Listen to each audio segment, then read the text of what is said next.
ভাবতে অবাক লাগছে যে আমরা 5 বছরে পদার্পণ করেছি। 2020-এর 14 ফেব্রুয়ারি ভালোবাসা দিবসে আমরা শুরু করেছিলাম আমাদের যাত্রা। অমর একুশের পলাশ ফোটার কাল ছিল সেটি, আর ভালোবাসা দিবস ছিল সারা বিশ্ব জুড়ে।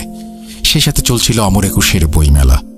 এমন একটা সুন্দর সময়ে আমরা যখন শুরু করলাম, বুকের ভেতরে ছিল ভয়, কিন্তু সেই ভয়, সেই শঙ্কা দূর হয়ে গেল আপনাদের ভালোবাসায়। আমরা 5টি বছর অতিক্রম করেছি। যেভাবে অতীতে আমাদের সঙ্গে ছিলেন, যেভাবে আমাদেরকে সহযোগিতা করেছেন, যেভাবে আমাদের পাশে থেকেছেন, আশা করছি আগামীতেও ঠিক একইভাবে আমাদের পাশে থাকবেন। যারা আমাদেরকে শুনছেন তাদেরকে অনুরোধ করব, আমাদের ফেসবুক পেজ এবং ইউটিউব চ্যানেলটি সাবস্ক্রাইব করুন এবং আমাদেরকে সামনে এগিয়ে নিয়ে যাবেন, সেই প্রত্যাশা আপনাদের কাছে সব সময়ের মতো এখনও রাখছি। আশা করছি এভাবেই আপনাদের আনন্দ দিয়ে যাব। ভয়ের রাজ্যে হারিয়ে যাবেন আপনারা প্রতি বৃহস্পতিবার, প্রতি শুক্রবার ঠিক রাত 9:59 এবং রাত 11:59। আমাদের ইউটিউব চ্যানেলটিতে অনেকেই শুনছেন, কিন্তু অনেকেই হয়তো এখনো সাবস্ক্রাইব করেননি। তাদের সবাইকে অনুরোধ করব, বার্থডে উপলক্ষে বা এরকম বিশেষ একটা ইভেন্টকে সামনে রেখে চাইলে আপনারা সাবস্ক্রাইব করে ফেলতে পারেন এবং আমাদের চ্যানেলটি শেয়ার করতে পারেন আপনাদের আপনজনের সাথে। জি, আমি শুনতে পাচ্ছি আপনারা সবাই বলছেন happy birthday. Thank you so much. Bhoot.com with Russell। এবং এই মুহূর্তে কথা না বাড়িয়ে আমি সরাসরি ঘটনায় চলে যেতে চাই। আশা করছি আমাদের আজকের এই ঘটনাটি আপনাদের ভালো লাগবে। যেভাবে লেখা আছে আমি সেভাবেই শুরু করছি। আসসালামু আলাইকুম রাসেল ভাই, প্রিয় শ্রোতা বন্ধুরা, কেমন আছেন আপনারা? আশা করি আল্লাহর রহমতে আপনারা সবাই খুব ভালো আছেন, সুস্থ আছেন। আমিও ভালো আছি আলহামদুলিল্লাহ। আমি আপনাদের সবার পছন্দের শো ভূত.com-এর মডারেটর, একনিষ্ঠ ভক্ত মোহাম্মদ সাবিত আলম লিখছি ময়মনসিংহ বিভাগ থেকে। যে যেখান থেকে আজকের এই ঘটনাটি শুনছেন, আল্লাহ আপনাদের সবাইকে সবসময় খুশি করুন, সুস্বাস্থ্যের অধিকারী করুন এবং আপনাদের জীবনে যেন কখনো কারো প্রতি নির্ভরশীল হতে না হয় সেই দোয়া করি। যারা বিপদে আছেন আল্লাহ আপনাদেরকে বিপদ মুক্ত করুন, যাদের অসুখ রয়েছে আল্লাহ তাআলা সুস্থতা দান করুন, আর যারা এই দুনিয়া থেকে চলে গেছেন আল্লাহ তাদের মাফ করে দিন। আজ আমি আপনাদের মাঝে আরো একটি লম্বা ঘটনা নিয়ে হাজির হয়েছি, যে ঘটনা শুনলে আপনাদের অবশ্যই ভয়ের শিহরণ হতে বাধ্য। আজকের ঘটনাটি আমি কালেক্ট করেছি ঢাকায় বসবাসরত একজন উবার ড্রাইভারের কাছ থেকে। ওনার নাম আসলাম। আসলাম ভাইয়ের ঘটনাটি আমি আমার একজন জুনিয়র ভাইয়ের কাছ থেকে পেয়েছি। আসলাম ভাইয়ের ঘটনা শোনার পর সেই জুনিয়রের সাথে আমি যোগাযোগ করি এবং আসলাম ভাইয়ের ঘটনাটি তাকে শুনতে বলি। যথারীতি আমি সময় বের করে আসলাম ভাইয়ের সাথে দেখা করে ঘটনাটি কালেক্ট করি। আমি ঘটনা বলার আগে আপনাদের একটা অনুরোধ করতে চাই, যারা ঘটনাটি শুনতে আগ্রহী তারা দয়া করে এই ঘটনাটি শেষ পর্যন্ত শুনুন, কারণ ঘটনাটি খুবই ইন্টারেস্টিং। আর আপনার যদি তন্দ্রা এসে থাকে তাহলে ঘুমিয়ে পড়ুন, কাল না হয় শুনবেন, কারণ কিছু ঘটনা আছে যেগুলো আসলে আমাদের অন্তর ও মস্তিষ্কে কিছু আলোড়ন সৃষ্টি করে। আর আমি চাই যে আপনারা সকলেই এই আলোড়ন অনুভব করুন। দয়া করে আয়াতুল কুরসি পড়ে নিন, কারণ আমি শুনেছি কিছু শয়তানের কথা যখন আমরা শুনি তখন তারা আমাদের প্রতি আকৃষ্ট হয়। আসলাম ভাইয়ের ঘটনাটি আমি ওনার ভাষাতেই আপনাদের মাঝে উপস্থাপন করার চেষ্টা করছি। অনিচ্ছাকৃত ভুল ত্রুটির জন্য রাসেল ভাই এবং আপনাদের নিকট ক্ষমা প্রার্থনা করছি। বলছেন আসলাম ভাই।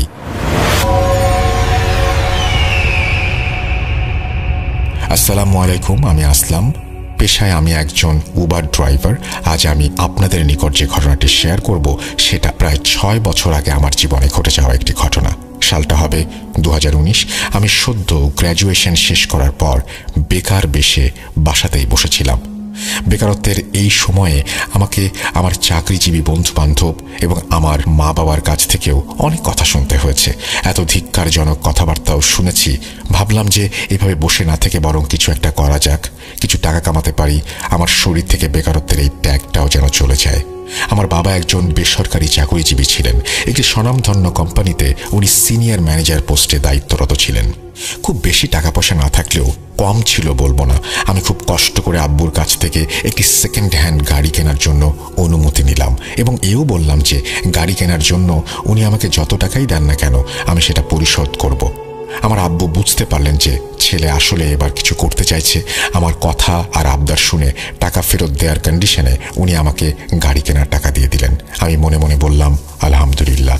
প্রায় 1 মাস পর আমি আমার পছন্দ মতো একটি গাড়ি পেয়ে গেলাম এবং কাগজপত্র সব চেক করে নিজের নামে গাড়িটি কিনে নিলাম। গাড়ি কিনে নিজের হাত আরও একবার ঝালিয়ে নিয়ে আমি গাড়িটি উবারে রেজিস্টার করলাম। আমি আমার কাজটা আসলে উপভোগ করছিলাম। তাছাড়া যেহেতু নতুন নতুন কাজ, সেহেতু আমি প্রায় প্রতিদিন 12 ঘন্টা গাড়ি চালাতে শুরু করলাম। তখন প্রায় 1 মাস হবে আমি উবারের আন্ডারে গাড়ি চালাচ্ছি। সব ঠিকঠাক ছিল, টাকাও কামাচ্ছিলাম, বেকার নই। সব মিলিয়ে বেশ ভালোই যাচ্ছিল দিন। যদিও আমার বন্ধুরা আমাকে অনেক বোঝানোর চেষ্টা করেছে যে রাতে গাড়ি চালানো ঠিক নয়, কিন্তু আমি তাদের কোনো কথাই শুনিনি। কারণ আমার রুটিনই ছিল দুপুর 12টায় ঘুম থেকে ওঠা, যার জন্য আমার মা প্রায় সময় আমাকে নবাবের বাচ্চা বলে গালাগাল করতেন। আমি ঘুম থেকে উঠে ফ্রেশ হয়ে দুপুরের খাবার খেয়ে বের হতে হতে বিকেল 4টা বেজে যেত। তারপর আমি বিকাল থেকে রাতে কাজ করে প্রায় ভোর 4টায় বাড়ি ফিরতাম। কিন্তু সপ্তাহের শেষের দিকে, বিশেষ করে শুক্রবার ও শনিবার রাতে আমার রুটিন একটু বদলে যেত। কারণ এই 2 দিন রাত 12টার দিকেই আমি সাইন আউট করে ফেলতাম। সেদিন ছিল শনিবার, যেই রাত আমার জীবন বদলে দিয়েছিল এক নিমেষেই। শনিবার রাত 12টায় আমি আমার নিয়ম মতো সাইন আউট করে দিচ্ছিলাম, কিন্তু হঠাৎ করে আমার কাছে একটা রাইড রিকোয়েস্ট এলো এবং আমি ভুলবশত না চাইতেও সেই রাইড অ্যাকসেপ্ট করে ফেললাম। এই সময়ে এই রাইড অ্যাকসেপ্ট করার জন্য আমি আফসোসও করেছিলাম, কিন্তু যদি আমি এই রাইডটি ক্যান্সেল করতাম তাহলে আমার রেটিং খারাপ হয়ে যেত। সুতরাং আমি ভাবলাম যে এই রাইডটা শেষ করে তারপর সাইন আউট করে দেব। যখন আমি প্যাসেঞ্জার পিক আপ পয়েন্টে পৌঁছালাম তখন দেখলাম একজন বৃদ্ধ মানুষ ঘর থেকে বের হয়ে এসে গাড়ির দরজা খুলে আমার পাশে এসে বসে গেলেন। ওনার চেহারা দেখে ওনাকে বেশ চিন্তিতই লাগছিল আমার কাছে। আমি ওনার কাছে জানতে চাইলাম যে ওনার সাথে আর কেউ আছে কিনা। যেহেতু উনি ফ্রন্ট সিটে বসেছেন আমার সাথে, উনি মাথা ঝাঁকিয়ে উত্তর দিলেন, হ্যাঁ আছে। আমি অপেক্ষা করতে লাগলাম। কয়েক মিনিট পর একজন মহিলার সাথে একজন যুবতী মেয়ে গাড়ির পাশে এসে দাঁড়ালো। ফ্রন্ট সিটে সেই বৃদ্ধ ব্যক্তিটিকে দেখে ওনারা 2 জন এসে গাড়ির পেছনের দরজা খুলে ভেতরে বসে গেলেন। ওনারা বসার পরপরই আমার গাড়িটা যেন ওনাদের ভারে একেবারে নিচে বসে গেল। আশ্চর্য, এমন তো কখনো হয়নি। ওনারা তো হেলদিও নন, তাহলে গাড়ির এই অবস্থা কেন? যাই হোক, 7-5 ভাবলাম না, কিন্তু ওনারা গাড়ির পেছনে এমনভাবে বসে গেলেন যেন ওনাদের খুব তাড়া। ওনাদের কিছু জিজ্ঞেস করলেও ওনারা উত্তর দিচ্ছিলেন না। আমি মনে মনে ভাবলাম, এ এক বিপদে পড়লাম আল্লাহ।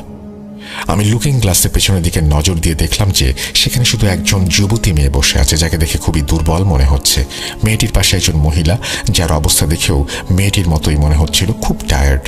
এমন অবস্থায় আমি কখনো সামনে বসা আঙ্কেলকে দেখছিলাম, আবার কখনো পাশে বসা মহিলাটিকে। আমি একদমই বুঝতে পারছিলাম না আসলে কি হচ্ছে, ওনাদের এমন বেহাল দশাই বা কেন। আমার উবার ড্রাইভিং ক্যারিয়ারে এমন অদ্ভুত প্যাসেঞ্জার আমি আগে কখনো পাইনি। অগত্যা আমি বিসমিল্লাহ পড়ে প্রথমে গাড়ির ডোর লক করে স্টার্ট দিলাম। গাড়ি স্টার্ট হলেও গিয়ার অনুযায়ী যেমন স্পিড থাকার কথা সেটা পাচ্ছিলাম না। মনে হচ্ছিল যেন রিক্সা আমার গাড়িকে খুব সহজেই অতিক্রম করে চলে যাবে। প্রথমে আমার মাথায় এটাই আসছিল যে হয়তো গাড়িতে কোনো মেকানিক্যাল বা কোনো ধরনের কোনো ঝামেলা রয়েছে, অথবা অন্য যে কোনো ধরনের সমস্যা হয়তো হয়েছে। আমি খুবই কষ্টে গাড়িটা এক্সিলারেট করছিলাম। আমার গাড়িটা সেকেন্ড হ্যান্ড হলেও একদম নতুনই ছিল বলতে গেলে, এবং আমি এটা কেনার পরে ভালোভাবে সার্ভিসিং করিয়ে নিয়েছিলাম। আমি একদমই বুঝতে পারছিলাম না এই মুহূর্তে আমার সাথে কি ঘটছে। আমার পাশে থাকা আঙ্কেল, তিনি হয়তো আমার সমস্যাটা বুঝতে পেরেছিলেন। উনি বারবার পেছনের মেয়েটির দিকে তাকাচ্ছিলেন। উনি কি আমার সমস্যা বুঝেছিলেন নাকি মেয়েটার, আল্লাহ মালুম। হঠাৎ আমাকে বললেন, এই যে বাবা, তোমার গাড়িতে কি কোনো কোরআনের সূরার ক্যাসেট আছে? এখানে বলে রাখা ভালো, আমার পরিবারটি বেশ ধর্মপ্রাণ ছিল। আমরা সকলেই আল্লাহর হেদায়াতে 5 ওয়াক্ত নামাজ পড়তাম, আর আমি গ্র্যাজুয়েশন শেষ করার আগেই দাড়ি রাখতাম। যখন কোনো প্যাসেঞ্জার থাকতো না তখন আমি এক মনে গাড়িতে অডিও প্লেয়ারে কোরআন ছেড়ে দিতাম, মন দিয়ে শুনতাম, কিন্তু কাস্টমারের অনুমতি ছাড়া আমি কখনোই সিডি প্লেয়ার ব্যবহার করতাম না। যখন সেই আঙ্কেল নিজে আমাকে কোরআনের আয়াত চালানোর জন্য অনুরোধ করলেন তখন আমি হালকা সাউন্ডে কোরআন চালিয়ে দিলাম। আশ্চর্যজনকভাবে কোরআন ছাড়ার পর থেকে আমার গাড়ি ধীরে ধীরে একদম হালকা হতে লাগলো, এবং এক পর্যায়ে আমার গাড়ি ও গাড়ির পরিবেশ একেবারে স্বাভাবিক হয়ে গেল। আমি একটু হাঁপ ছেড়ে সেই যাত্রীদের তাদের গন্তব্যে পৌঁছে দিলাম। ভাড়া নিয়ে সেখান থেকে চলে আসার সময় সেই বৃদ্ধ ব্যক্তিটি বললেন, বাবা, যদি তুমি আবার এদিকে আসো তাহলে আমাদের আবার নিয়ে যেও। আসলে বাবা, আমরা এখানে মাত্র 15 মিনিট থামবো। আমি কিছুক্ষণ ভাবলাম, যেহেতু আমার বাড়ি যাবার রাস্তায় তাদের বাড়িটিও পড়ে, সেহেতু 15 মিনিট থামাই যায়, মাত্র 15 মিনিটের ব্যাপার। তাহলে ওনাদের নিয়ে যাওয়া যায়, ফেরার সময় পেট্রোলও নিতে পারবো। আমি ওনাদের বললাম, জি আঙ্কেল, আমি অপেক্ষা করছি। আমার কথা শুনে বৃদ্ধ লোকটি আমার মাথায় হাত বুলিয়ে দিলেন এবং ওনাদের 3 জন একটা মাদ্রাসার ভেতরে চলে গেলেন। আমি অপেক্ষা করতে লাগলাম। 15-20 মিনিট পর ওনারা বের হয়ে এলেন। ওনাদের গাড়িতে তুলে আমি ওনাদের বাড়িতে নামিয়ে দিতে গেলে সেই বৃদ্ধ ব্যক্তিটি বললেন, বাবা, যদি কিছু মনে না করো তবে আমি তোমার গাড়িটিকে প্রাইভেটলি রেন্ট করতে পারি? আমি বললাম, জি অবশ্যই পারেন। তখন উনি বললেন, ঠিক আছে বাবা, তুমি কাল রাত 8টায় আবার আমাদের বাসায় আসবে। আমাদের রুট সেম থাকবে, মানে এই মাদ্রাসায় গিয়ে আবার ফিরে আসা। আর তোমার যে বিল হয়েছে বা যা হবে তার দ্বিগুণ আমি তোমাকে দেব। আমি ওনার কথায় রাজি হয়ে গেলাম এবং পরের রাতের জন্য ওনাদের প্রাইভেট ড্রাইভার হয়ে গেলাম। পরদিন রাত ঠিক 8টায় আমি ওনাদের বাড়ির সামনে পৌঁছে গেলাম। ওনাদের 3 জন মিলে গাড়িতে উঠে বসে পড়লেন। আর যেমন প্রথমবার হয়েছিল আবারও তেমন শুরু হলো। আমার গাড়ি আবারও কোনো এক অজানা ভারের কারণে নিচে বসে গেছে। সেই বৃদ্ধ লোকটি এবার গাড়ির অডিও সিস্টেমে নিজেই কোরআন ছাড়লেন। উনি কোরআন ছাড়ার পর আগের দিনের মতো গাড়ি ধীরে ধীরে স্বাভাবিক হয়ে এলো। আমার মনের কৌতূহল থাকলেও কোনো জাদু বা জিনের বিষয়ে কোনো ভাবনাই ছিল না, বরং আমি ভাবছিলাম যে কোনো কারণে হয়তো আমার গাড়ির কোনো সমস্যা হচ্ছে, মেকানিক দেখালেই ঠিক হয়ে যাবে। আর আঙ্কেল যিনি কোরআন শুনছিলেন, ওনাকে দেখে আমি ভাবছিলাম বৃদ্ধ লোকেরা হয়তো আল্লাহর রাস্তায় থাকতে চায়, তাই কোরআন শুনছেন। আর তারা এমনিতেই এটা শুনতে পারেন, কোনো অস্বাভাবিক কিছু না। যাই হোক, এরপর আমি ওনাদের আগের রাতের মতো মাদ্রাসায় নামিয়ে দিলাম এবং বাইরে অপেক্ষা করতে লাগলাম। সেদিন ওনাদের প্রায় আধা ঘন্টা সময় লাগলো। মাদ্রাসা থেকে বের হয়ে এসে ওনারা গাড়িতে বসলেন। যেমন আমি আপনাকে আগেই বলেছি, আমার পরিবার খুব ধর্মপ্রাণ ছিল, তাই আমি চেষ্টা করতাম কোনো মহিলার দিকে না তাকাতে। যদি ভুলবশত কখনো চোখ পড়তো তাহলে সেটা আল্লাহ আমাকে যেন মাফ করে দিয়ে থাকেন সেই জন্য প্রার্থনা করতাম। কিন্তু আমি কখনো ইচ্ছা করে কোনো মহিলার দিকে তাকাইনি। কিন্তু যখন ওনাদের 3 জন গাড়িতে এসে বসলেন তখন ওনাদের হাতের দিকে চোখ পড়ল। ওপর দিকে তাকাতেই আমার চোখ সেই মেয়েটির ওপরে পড়ল। তার চোখগুলো এত বেশি জলজল করছিল, মনে হচ্ছিল যেন তার চোখে আমি আগুন দেখেছি। আমি তাড়াতাড়ি চোখ নামিয়ে নিলাম, কারণ তার চোখের তাপ আমি সহ্য করতে পারছিলাম না। কিন্তু পথিমধ্যে আমি না চাইতেও আয়নাতে বারবার তাকে দেখছিলাম। আমি যখনই তাকে দেখছি সে যেন বারবার আমার দিকে তাকাচ্ছে। তার মুখে রাগ স্পষ্ট এবং সে এমনভাবে আমার দিকে তাকাচ্ছিল যেন মনে হচ্ছিল আমাকে সে জীবন্ত কবর দেবে। সেদিনের যাত্রাটা আমার জন্য খুবই কষ্টকর ছিল। আমি দ্রুত গাড়ি চালিয়ে ওনাদের বাড়িতে পৌঁছে দিলাম। আমি যখন গাড়ি থামালাম তখন বৃদ্ধ দম্পতি 2 জন গাড়ি থেকে নেমে আসলেন, কিন্তু সেই মেয়েটা তখনও গাড়িতেই বসেছিল। প্রথমে যে চিত্র আমার মনে এসেছিল মেয়েটির সম্পর্কে, যেমন তার চোখের আগুন, সেটা তখনও তার চোখে বিদ্যমান। তাকে দেখে এমন মানসিকভাবে অস্থিতিশীল মানুষ মনে হচ্ছিল আমার। ওকে দেখে মনে হচ্ছিল সম্ভবত কিছুক্ষণ পরেই তাকে ডাক্তার দেখানোর জন্য যেতে হবে। মেয়েটি গাড়িতে বসে আছে দেখে প্রথমে সেই বৃদ্ধ দম্পতি চেষ্টা করেছিলেন তাকে গাড়ি থেকে নামানোর, কিন্তু মেয়েটা কোনোভাবেই নামছিল না। বৃদ্ধা মহিলাটি ভেতর থেকে একজন গৃহ পরিচারিকাকে ডেকে আনলেন। উনি এসে মেয়েটিকে জোর করে গাড়ি থেকে টেনে নামিয়ে এলেন। মেয়েটি সেই গৃহ পরিচারিকার সাথে ভেতরে যাচ্ছিল। তখনও তার চোখ আমার ওপরেই ছিল এবং সে আমাকে অবিরত পর্যবেক্ষণ করছিল। আমি ভাবতে লাগলাম, এ কি আজব পরিবার রে বাবা। যাই হোক, সেদিনের মতো বাড়ি ফিরে গেলাম। পরের দিন সন্ধ্যা 6টা। সেদিন বৃদ্ধ ব্যক্তিটি আমাকে ফোন করে বললেন, বাবা, আজকে তোমাকে আরও একবার একটু আসতে হবে, যদি পারো তাহলে এই 8টার মধ্যে চলে এসো বাসার নিচে।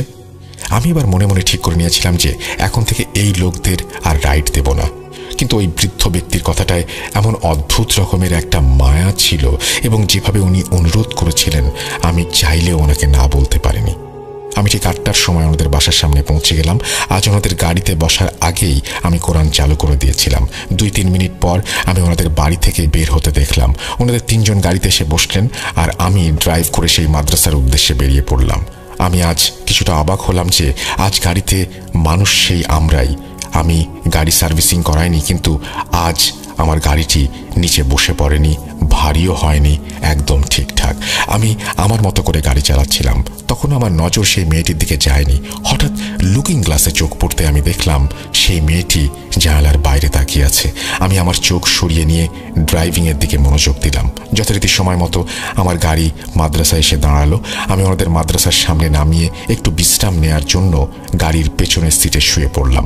হঠাৎ আমার গায়ে একটা আঁচড় লাগার ফলে চোখ খুলে গেল। আমি যখন উঠে বসলাম তখন দেখলাম কালো রঙের একটি বেড়াল আমার গাড়ির ভেতরে বসে আছে। আমি যখন চোখের দিকে তাকালাম তখন সেখানে শুধু পুতুলের মতো সাদা অংশ ছাড়া আর কোনো কিছু দেখতে পেলাম না। আমি বিড়ালটাকে অনেকবার সরানোর চেষ্টা করলাম, কিন্তু কোনোভাবেই সে সরছিল না। কিছুক্ষণ পর সে নিজেই ঘুরে ঘুরে গাড়ির ভেতর থেকে বেরিয়ে চলে গেল। আমি যতদূর তাকে যেতে দেখেছিলাম সে যেন আমার দিকেই তাকিয়েছিল। আমি বিড়ালটাকে এতই মগ্ন দেখেছিলাম যে আমার মোবাইলে অ্যালার্ম বাজার আওয়াজে আমি চমকে গেলাম। যখন আমি বুঝলাম যে এটা আসলে অ্যালার্ম, তখন আমি অ্যালার্ম বন্ধ করে বাইরের দিকে তাকালাম আর দেখলাম ওনাদের 3 জন লোক বাইরে দাঁড়িয়ে আছে। ওনাদের দেখে আমি খুব দ্রুত দরজা খুলে গাড়িতে উঠে বসলাম এবং ফিরে যাওয়ার জন্য ইঞ্জিন স্টার্ট করলাম। ড্রাইভিং করার সময় এবার আমার চোখ মেয়েটার উপরে পড়ল। তখন দেখলাম সে পেছনের সিটে মাথা হেলিয়ে দিয়ে ঘুমিয়ে পড়েছে। মেয়েটার এই অবস্থা দেখে আমি আল্লাহর কাছে শুকরিয়া আদায় করলাম, কারণ যদি তার অবস্থা গতকালের মতো হতো তাহলে তো আমি একদমই গাড়ি চালাতে পারতাম না। সেদিন আর কোনো ঝামেলাই হলো না। এরপর আমি ওনাদের বাড়িতে নামিয়ে দিলাম আর আমি নিজের চিরপরিচিত কাজ অর্থাৎ নতুন প্যাসেঞ্জারের জন্য অপেক্ষা করতে থাকলাম। যাবার আগে সেই বৃদ্ধ ব্যক্তিটি আমাকে আবার পরের দিন আসার জন্য বললেন। পরের দিন সময় মতো আমি ওনাদের বাড়িতে পৌঁছালাম এবং এরপর সবকিছু আগের দিনের মতোই ছিল। আমি ওনাদের মাদ্রাসায় নামিয়ে দিলাম এবং গাড়িতে বসে চিন্তা করছিলাম আজ একবার ভেতরে গিয়ে দেখি না ওনারা আসলে করেনটা কি। যেই ভাবা সেই কাজ। আমি মাদ্রাসার ভেতরে ঢুকে পড়লাম। তখন সেখানে কিছু মাদ্রাসার ছাত্র এবং খাদেম ঘুরছিলেন। আমি ওনাদের কাছে সেই বৃদ্ধ ব্যক্তির এবং তার পরিবারের সম্পর্কে জানতে চাইলাম। ওনাদের জিজ্ঞাসা করতে ওনারা কিছু না বলেই একটা ঘরের দিকে ইশারা করলেন। তারপর আমি আস্তে আস্তে সেই ঘরের দিকে এগিয়ে গেলাম এবং ঘরের দরজা খুলে ভেতরে প্রবেশ করলাম এবং যে দৃশ্য দেখলাম সেটা ছিল সেই মেয়েটি 3 জন লোকের হাতে পড়ে আছে এবং একজন আলেম তাকে পাইপ দিয়ে সজোরে আঘাত করছে। এটা ছিল একটা রাবারের খুবই মোটা পাইপ, যা সাধারণত আমাদের বাড়িতে ব্যবহার করা হয়। আলেম সাহেব এত জোরে মেয়েটির কোমরে আঘাত করছিলেন যে মেয়েটার চিৎকারের আওয়াজ সারা ঘরে প্রতিধ্বনিত হচ্ছিল। হঠাৎ দেখতে পেলাম মেয়েটার ঠোঁটে এক বিন্দু হাসি, আর মেয়েটি আলেম সাহেবের সামনে বসে পুরুষের আওয়াজে হাসছিল এবং আলেম সাহেবকে মা বাবা তুলে গালাগালি করছিল, যা আমরা অনেক ছেলেরা কখনো শুনিনি। তারপর সেই মেয়ে 3 জন শক্তিশালী লোককে জোরে ধাক্কা দিল এবং আলেম সাহেবের ওপর উঠে বসে গলা চেপে ধরল। আমার অবস্থা এমন ছিল যে এই দৃশ্য দেখে আমার শরীর যেন কাঁপছিল। ধস্তাধস্তি করে সেই 3 জন ব্যক্তি আবার উঠে দাঁড়ালেন এবং আমাকে দেখে ওনারা সাহায্যের জন্য আমাকে ডাকলেন। আমি কখনোই কল্পনা করতে পারিনি যে আমি কোনো বেগানা নারীকে স্পর্শ করব, কিন্তু পরিস্থিতি এমন ছিল যে আমি সবকিছুই ভুলে গিয়েছিলাম। আমি সেই 3 জন ব্যক্তির সাথে মেয়েটাকে আলেম সাহেবের ওপর থেকে সরানোর চেষ্টা করলাম এবং অনেক কষ্ট করে তাকে আলেম সাহেবের ওপর থেকে সরিয়ে মাটিতে শুইয়ে দিলাম। সে এত জোরে আমার হাত থেকে মুক্তি পাওয়ার জন্য চেষ্টা করছিল যে আমাদের তাকে নিয়ন্ত্রণ করা কঠিন হয়ে পড়ছিল। এমন ঘটনা নিজের চোখের সামনে দেখে আমার মাথা ঘুরছিল। যারা আগে থেকেই এই ঘরটিতে ছিল তারা এই দৃশ্য প্রতিদিনই দেখেন, কিন্তু আমার জন্য এটা একদম নতুন। আমি যেন ভয় পেয়ে নিজেকে সামলাতেই পারছিলাম না। আলেম সাহেব উঠে গিয়ে ওনার হাতে থাকা পানির বোতল থেকে মেয়েটার শরীরে পানি মারতে লাগলেন আর সেই রাবারের পাইপটা দিয়ে তার কোমরে আঘাত করতে লাগলেন। কয়েক মিনিট পরে সেই মেয়েটির হুঁশ ফেরে এবং পুরোপুরি স্বাভাবিক হতে শুরু করে। আলেম সাহেব বললেন, তোমরা জানো আজই আমলের শেষ দিন, তাই তোমাদের কাল রাত 10টায় আবার আসতে হবে। আলেম সাহেবের কথা শুনে আমি সেখান থেকে বেরিয়ে এলাম এবং আমার পেছন পেছন সেই বৃদ্ধ দম্পতি আর সেই মেয়েটি এসে গাড়িতে বসলো। আমি ওদের 3 জনকে নিয়ে গাড়ির ভেতরে ছিলাম এবং তখন পর্যন্ত আমার পা কাঁপছিল। আমি ড্রাইভিং করার মতো অবস্থায় ছিলাম না। আমার মনে হচ্ছিল আমি সেখান থেকে পালিয়ে যাই। এছাড়াও আমি সেই বৃদ্ধ দম্পতির কাছে কিছু জিজ্ঞেস করার সাহসও পাচ্ছিলাম না। কিছুক্ষণ পর নীরবতা ভেঙে বৃদ্ধ ব্যক্তিটি নিজেই কথা বলতে শুরু করেন। তিনি বললেন, ওনার মেয়ে কলেজ থেকে কোনো এক ট্রিপে গিয়েছিল এবং সেখানে তার বন্ধুদের সাথে বাকি 5টা মেয়ের মতোই ট্রিপটি উপভোগ করছিল। সন্ধ্যার পর সবাই রুমে ফিরে এলেও ওনার মেয়ে নাকি রুমে ফিরে আসেনি। প্রায় রাতের দিকে হোটেল থেকে একটু দূরে অদ্ভুত জিনিসের ওপরে ঝুলন্ত অবস্থায় পাওয়া যায়, আর এরপর থেকে তার অবস্থা নাকি এমন হয়ে গেছে। যখন সেই আঙ্কেল আমাকে মেয়েটির এই অবস্থার কথা বলছিল, তখন হঠাৎ করে মেয়েটা তার গলা বদলে কিছু বলতে শুরু করলো। আঙ্কেল তখন কোরআনের সিডি চালু করে ভলিউম বাড়িয়ে দিলেন, আর মেয়েটি গভীর ঘুমে চলে গেল। নিজেকে সামলে আমি তাড়াতাড়ি সেখান থেকে বের হয়ে এসে ওনাদের নামিয়ে নিজের বাসায় ফিরলাম। সেদিন সেই রাতটা আমার ঘুমের মাঝে আমি এত বাজে রকমের দুঃস্বপ্ন দেখেছি যা বলার বাইরে। স্বপ্নে আমি মেয়েটার সাথে অনেক মানুষের মুখ দেখলাম, যারা আদতে মানুষ ছিল কিনা আমার জানা নেই। তাদের মুখগুলো ভয়ঙ্কর রকমের ফ্যাকাশে ছিল। অনেকবার রাতের বেলা আমি ভয়ে উঠে বসেছি আর এভাবেই ঘুমানোর বৃথা চেষ্টা করেছি। সেদিন আমি আমার মোবাইল অফ করে দিয়েছিলাম, কারণ সেই আলেম সাহেব যিনি মাদ্রাসায় ওই মেয়েটির চিকিৎসা করছিলেন, তিনি বলেছিলেন যে আজ মেয়েটার চিকিৎসার শেষ দিন। আমি আসলে আজ আর যেতে চাইছিলাম না। আমি দুপুর পর্যন্ত মোবাইল অফ রেখেছিলাম, আর তারপর সন্ধ্যার দিকে অন করলাম। তখন আমার হোয়াটসঅ্যাপে আঙ্কেলের মেসেজ আসলো। তিনি হতভাগ্য হয়ে আমাকে বলেছিলেন তিনি চান না যে তার মেয়ের এরকম পরিস্থিতিতে অন্য কেউ আসুক বা এই ব্যাপারটা জানুক। ব্যাস, তারপর আমি আমার মহান স্বভাবের বশে রাত 10টার আগে ওনাদের বাসায় পৌঁছে গেলাম। আমি ওনাদের 3 জনের সাথে কিছু সময় কাটালাম এবং ফাইনালি ওনাদের নিয়ে মাদ্রাসার দিকে ড্রাইভ করতে শুরু করলাম। গাড়ি চলছিল। মাঝ রাস্তায় আসা মাত্রই কয়েক মিনিটের মাঝে কিছু একটা ঘটে গেল। তখনও আমরা অর্ধেক রাস্তা পার হয়েছিলাম। ব্যাক সিটের পেছন থেকে কেউ একজন পুরুষালী গলায় বলছিল, এই জানোয়ারের দল, তোরা আমাকে কোথায় নিয়ে যাচ্ছিস? এই ভয়ঙ্কর আওয়াজ শুনে আমার পুরো শরীর একটা ভয়ের কাঁপুনি দিয়ে উঠল। আঙ্কেল আমার কাঁধে হাত রাখলেন এবং উচ্চ স্বরে কোরআন পাকের আয়াত পড়তে শুরু করলেন। আমার পরিস্থিতি ইতোমধ্যেই খুব খারাপ হয়ে গিয়েছে, কারণ আমি এই সব কিছু প্রথমবারের মতো এক্সপিরিয়েন্স করছি। সেই জন্য হয়তো ভয়টা আরও বেশি ছিল। কিছুক্ষণের মাঝেই আমি অনুভব করলাম যে আমার গাড়ির স্টিয়ারিংটা যেন অন্য কেউ নিয়ন্ত্রণ করছে। মেয়েটা আমাকে বলেছিল, এই এদের সাহায্য করার জন্য আমি নিশ্চয়ই প্রতিশোধ নেব। আমি কোনো কথা বলতে পারছিলাম না, কিন্তু মেয়েটা অনবরত আমাকে ধমকেই যাচ্ছিল। মেয়েটার ধমক শুনে আমি চমকে উঠি। আমি বৃদ্ধ ব্যক্তিটিকে বললাম, আঙ্কেল, আপনি আমাকে কোথায় ফাঁসিয়ে দিলেন? আমার এই ঝামেলার সাথে কি সম্পর্ক? তখন তিনি উত্তরে বলেছিলেন, বাবা, শুনতে খুব অদ্ভুত লাগবে জানি, তবুও বলছি যে আমাদের দোয়ার কারণে ইনশাল্লাহ তোমার কোনো ক্ষতি হবে না। এটা একটা শয়তানি জিনিস, মানুষকে ভয় দেখানোর চেষ্টা করে। ভয় পেও না বাবা। ওনার এই কথা শুনে আমি আর ওনাকে কি বলবো। উনি বলছিলেন যে তার জান প্রাণ দিয়ে তিনি চেষ্টা করছেন, ভয়ের কিছু নেই। আমি যেন মাথা থেকে পা পর্যন্ত ভাবনায় পড়ে গিয়েছিলাম। অবশেষে আমি তাদের মাদ্রাসার সামনে নিয়ে আসলাম। গাড়ি থেকে নেমেই আমাকে রেখে ওনারা দ্রুত পায়ে মাদ্রাসার ভেতরে চলে গেলেন। এদিকে আমি খুব কষ্টে নিজেকে কন্ট্রোল করার চেষ্টা করছিলাম। এও ভাবছিলাম যে ভেতরে না জানি মেয়েটির উপরে কি হচ্ছে। এইসব ভেবে আমি গাড়ির বাইরে একা দাঁড়িয়ে থাকতে পারলাম না। ভাবলাম মাদ্রাসার ভেতরে যাই এবং আমি ঘরের বাইরে বসবো আর দেখবো ভেতরে কি হচ্ছে। এই ভেবে আমি মাদ্রাসার ভেতরে চলে গেলাম আর আস্তে আস্তে সেই ঘরটার দিকে এগোলাম। মাদ্রাসার ভেতরে এতটা অন্ধকার ছিল যে মনে হলো বাইরে থেকে কোনো কিছু দেখা অসম্ভব। এই ভেবে আমি ঘরের ভেতরে চলে গেলাম। আশা করেছিলাম সেই ঘরের ভেতরে কিছু মানুষ থাকবে। এরপর যখন আমি ঘরের ভেতরে প্রবেশ করলাম, তখন সেই একই দৃশ্য। 3 জন পুরুষ মেয়েটির চারপাশে দাঁড়িয়েছিল। সেই 3 জনই খুব সচেতনতার সাথে মেয়েটিকে পাহারা দিচ্ছিল, কেউ তাকে আক্রমণ করতে যেন না পারে। মেয়েটিকে দেখলাম পুরুষালী গলায় আলেম সাহেবের দিকে তাকিয়ে ইচ্ছা মতো গালাগাল করছে। আলেম সাহেব মেয়েটির কাছে এসে তার হাত ধরলেন আর বললেন, থাম শয়তান, তুই যদি আমার আসল শক্তি দেখিস তাহলে তুই এখান থেকে পালিয়ে যাবি। মেয়েটা প্রত্যুত্তরে বলল, আমার হাতে একটা শেষ লেখার ঘর আছে। এই বলে সে হাসতে লাগলো। সারা মাদ্রাসায় যেন অন্ধকার নেমে এলো, আর এই অন্ধকারে মেয়েটির হাসির শব্দটা কেমন যেন প্রতিধ্বনিত হচ্ছিল। তারপর আলেম সাহেব একটি মোমবাতি জ্বাললেন। আমরা যখন মোবাইলের টর্চ অন করলাম, তখন কথায় কথায় আয়াতে আয়াতে যুদ্ধ শুরু হয়ে গিয়েছিল।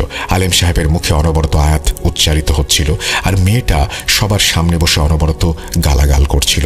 তারপর সেই মেয়ে বসে বসে 5 ফুট দূরে জানালার দিকে কিছু একটা ছুঁড়ে মারল।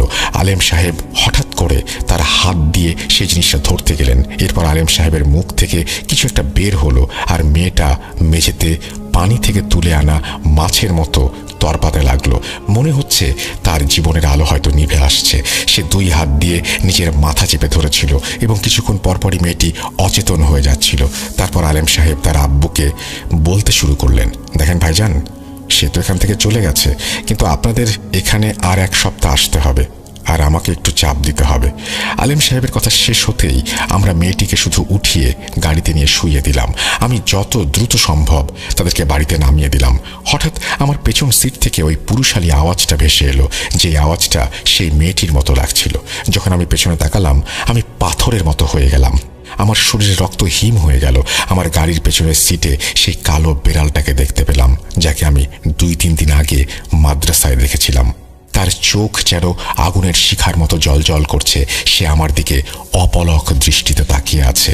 তারপর হঠাৎ একটা বড় আওয়াজ শোনা গেল, আর আমি যখন চোখ খুললাম তখন আমি হাসপাতালের বেডে শায়িত ছিলাম। আমার সামনে আমার পরিবার দাঁড়িয়ে ছিল, তার সঙ্গে সেই বৃদ্ধ ব্যক্তিটিও। নিজেকে এভাবে হাসপাতালে আবিষ্কার করে আমি রীতিমতো অবাক হয়ে গিয়েছিলাম। আমি আমার মাথায় প্রচণ্ড প্রেশার দিয়ে ভাবছিলাম আসলে কি ঘটেছিল আমার সাথে, আমি হাসপাতালে কেন। এরপর আমি আমার পরিবারের কাছ থেকে জানতে পারলাম আমার হাসপাতালে আসার কারণ। আমার আব্বু আম্মু আমাকে বললেন, বাবা, তোমার একটা খুব খারাপ অ্যাক্সিডেন্ট হয়েছে, তোমার গাড়ি একটা পিলারের সাথে টক্কর খেয়েছে। আলহামদুলিল্লাহ যে আল্লাহ তোমাকে প্রাণে বাঁচিয়ে দিয়েছেন। আমি আবার আমার স্মৃতিতে মনোনিবেশ করতে শুরু করলাম, কারণ শেষ যে জিনিসটা আমি মনে করতে পারছি সেটা ছিল একটা কালো বেড়াল যা আমার গাড়ির পেছনে সিটে বসেছিল। তারপর হঠাৎ একটা বড় আওয়াজ শুনলাম। আমি সেই আঙ্কেলের দিকে তাকালাম এবং জিজ্ঞেস করলাম, আপনি এখানে কিভাবে এলেন? তখন আমার পরিবার বলল যে এই আঙ্কেল আমাকে হাসপাতালে নিয়ে এসেছেন। আসলে যা ঘটেছিল সেটা হলো, যখন আমার গাড়ির অ্যাক্সিডেন্ট হয়েছিল তখন সেখানে অনেক লোক জড়ো হয়ে গিয়েছিল। যেহেতু আমার মোবাইলে উবারের অ্যাপ ছিল, সেহেতু আমার মোবাইল লক হয়নি। সেখানে উপস্থিত লোকেরা যখন আমার কল লিস্ট চেক করলেন, তখন শেষ ডায়াল নম্বরটি ছিল হচ্ছে সেই বৃদ্ধের এবং তাকে কল করা হয়েছিল। স্থানীয় লোকরা আঙ্কেলকে আমার অ্যাক্সিডেন্টের কথা জানালেন। তখন তিনি দারুণ রকমের চিন্তিত হয়ে তাড়াতাড়ি অ্যাক্সিডেন্ট স্পটে আসলেন এবং আমাকে নিয়ে একটি প্রাইভেট হাসপাতালে পৌঁছালেন। পরে আঙ্কেল আমার পরিবারকে ফোন করে ডেকে পাঠিয়েছিলেন। এরপর জানতে চেয়েছিলাম আসলে কি হয়েছিল যে আমার গাড়ি পিলারের সাথে ধাক্কা খেল। এই প্রশ্ন করাটা সঠিক, কারণ পিলারটা রোড থেকে অনেক দূরে ছিল।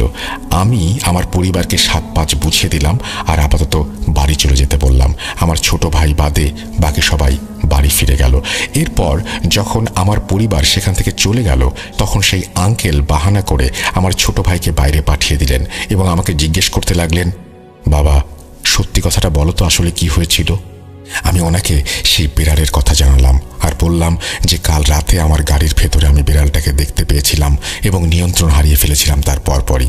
আঙ্কেল আমার কথা শুনে অনেকটাই বিচলিত হয়ে পড়লেন এবং বেশ আস্তে করে বললেন, বাবা, এবার তোমার পেছনে চলে এসেছে। সেই সময় ডাক্তার এলেন এবং আমাকে পেইন কিলার দিলেন, আর অন্যান্য মেডিসিনের প্রভাবে আমি একেবারে পুরোপুরি তন্দ্রাচ্ছন্ন হয়ে যাচ্ছিলাম। আমি আঙ্কেলকে ডেকে বললাম, আপনি বাড়ি যান আঙ্কেল, কাল ইনশাল্লাহ ফোনে কথা হবে। আঙ্কেল চলে যাওয়ার পর আমার ছোট ভাই রুমে ঢুকে সোফায় বসে পড়ল। আমি কোথায় ছিলাম সেটা মনে করতে পারছিলাম না, কিন্তু খুব তাড়াতাড়ি একটা আওয়াজে আমি চমকে উঠলাম। দরজা খুলে দেখি ঘরে অন্ধকার, সোফা খালি পড়ে আছে। চারিদিকে তাকালাম কিন্তু ভাইকে কোথাও দেখতে পেলাম না। তখন দেখলাম আমার ঘরের দরজা খোলা আর সেখানে একটা ছেলে দাঁড়িয়ে আছে, যার অবয়ব আমি কেবল দেখতে পাচ্ছিলাম কারণ ঘরটি অন্ধকার ছিল। হঠাৎ তার মুখের দিকে তাকাতেই আমি দেখতে পেলাম তার চোখ দুটো জ্বলছে। আমার জবান একদম বন্ধ হয়ে গিয়েছিল। আমি শুধু তাকে দেখছিলাম, সে আমার দিকে তাকিয়েছিল। তার মুখের ভাব দেখে মনে হচ্ছিল সে খুব রেগে আছে। যদিও আমি তাকে শুধু দেখছিলাম, তবুও মনে হচ্ছিল যে এটা সেই ছেলে যে মেয়ের সঙ্গে ছিল, আর এদের সাহায্য করার জন্য এই হয়তো আমাকে হুমকি দিয়েছিল সে আমার উপরে প্রতিশোধ নেবে। আমি বুঝতে পারছিলাম না, আমার মাথায় শুধু একটা চিন্তাই আসছিল। তারপর হঠাৎ করে আমার জবান খুলে গেল। আমি চোখ বন্ধ করে অসহায়ের মতো কাঁদতে শুরু করলাম। যখন চিৎকার করতে করতে আমি বুঝতে পারলাম আমার ভাইয়ের আওয়াজ আমার কানে আসছে। ধীরে ধীরে আমার কানে শব্দ আসতে শুরু করলো। ভাইটা আমার দুশ্চিন্তা নিয়ে দাঁড়িয়েছিল। আমি চারিদিকে নজর বুলাচ্ছিলাম। সিচুয়েশনটা এমন ছিল যে কয়েক সেকেন্ড আগে আমি যা দেখেছি, আর তারপর যখন আমি আমার ভাইকে জিজ্ঞেস করলাম তুমি কোথায় চলে গিয়েছিলে, সে বলল, আমি তো কোথাও যাইনি, আমি তো সবসময় তোমার কাছেই আছি। আমি বললাম, তুমি তো ঘরের লাইটও বন্ধ করে দিয়েছিলে, আর তুমি এখানে লাল চোখা কাউকে আসতে দেখেছো? সে অবাক হয়ে আমার দিকে তাকিয়ে বলল যে ভাই, লাইট তো অনই ছিল, আমি তো তোমার পাশে শুয়েছিলাম এবং সজাগই ছিলাম। এসব বলার পর সে আমাকে অনেক বোঝাতে চেষ্টা করলো, ভাই মনে হচ্ছে আপনি অদ্ভুত কোনো স্বপ্ন দেখছিলেন, কারণ কিছুক্ষণ আগে আপনি ঘুমের মধ্যেই হঠাৎ উঠে বসেছিলেন এবং দরজার দিকে তাকাচ্ছিলেন। আপনার মুখ দেখে মনে হচ্ছিল যেন আপনি কাউকে দেখছেন। আপনার চোখগুলো অল্প বন্ধ ছিল, কিন্তু তাও আপনি মনোযোগ দিয়ে কিছু একটা করছিলেন বা শুনছিলেন বা দেখছিলেন। আমার ভাইয়ের কথা শুনে আমার ইনসেপশন সিনেমার কথা মনে পড়ে গেল। যাই হোক, এখন বলছি পরের রাতের কথা। আমি সন্ধ্যায় দ্রুত ঘুমিয়ে পড়েছিলাম। রাত 11টায় যখন আমার চোখ খুলল, আমি দেখলাম আমার ভাই কাউকে খুঁজছে। সে কখনো পর্দার নিচে দেখছে, কখনো বিছানার নিচে। আমি ওকে জিজ্ঞেস করলাম, ভাই তুমি কাকে খুঁজছো? তখন সে বলল, একটা বেড়াল ঢুকে গেছে। আমি বারবার চেষ্টা করছি এটাকে বের করার, কিন্তু পাচ্ছি না। কি বেড়াল এটা? চোখগুলো কি অদ্ভুত। এটুকু কথা বলার পরেই আমার মনে একটা প্রশ্ন আসলো। তারপর আমি ওর কাছে পরের প্রশ্নটা করলাম, যা শুনে সে ভীষণ ভয় পেয়ে গেল। আমি জিজ্ঞেস করলাম, তার চোখগুলো কি একদম সাদা ছিল? আমার ভাই উত্তর দিল, হ্যাঁ ভাই, তুমি তো ঘুমাচ্ছিলে, তুমি কি করে দেখলে? আমি আমার ভাইকে এরপর আর কিছু বললাম না, কিন্তু মনে মনে ভাবতে লাগলাম এটা আসলে অদ্ভুত ব্যাপার। তারপর আমি ওকে বললাম, ভাই তারা তোর পেছনেও এসে গেছে, এখন তুইও সাবধান থাকিস। আমার ভাই আমার কথার মানে বোঝেনি। সে ভাবলো এটা মেডিসিনের এফেক্ট, পাত্তা দিল না।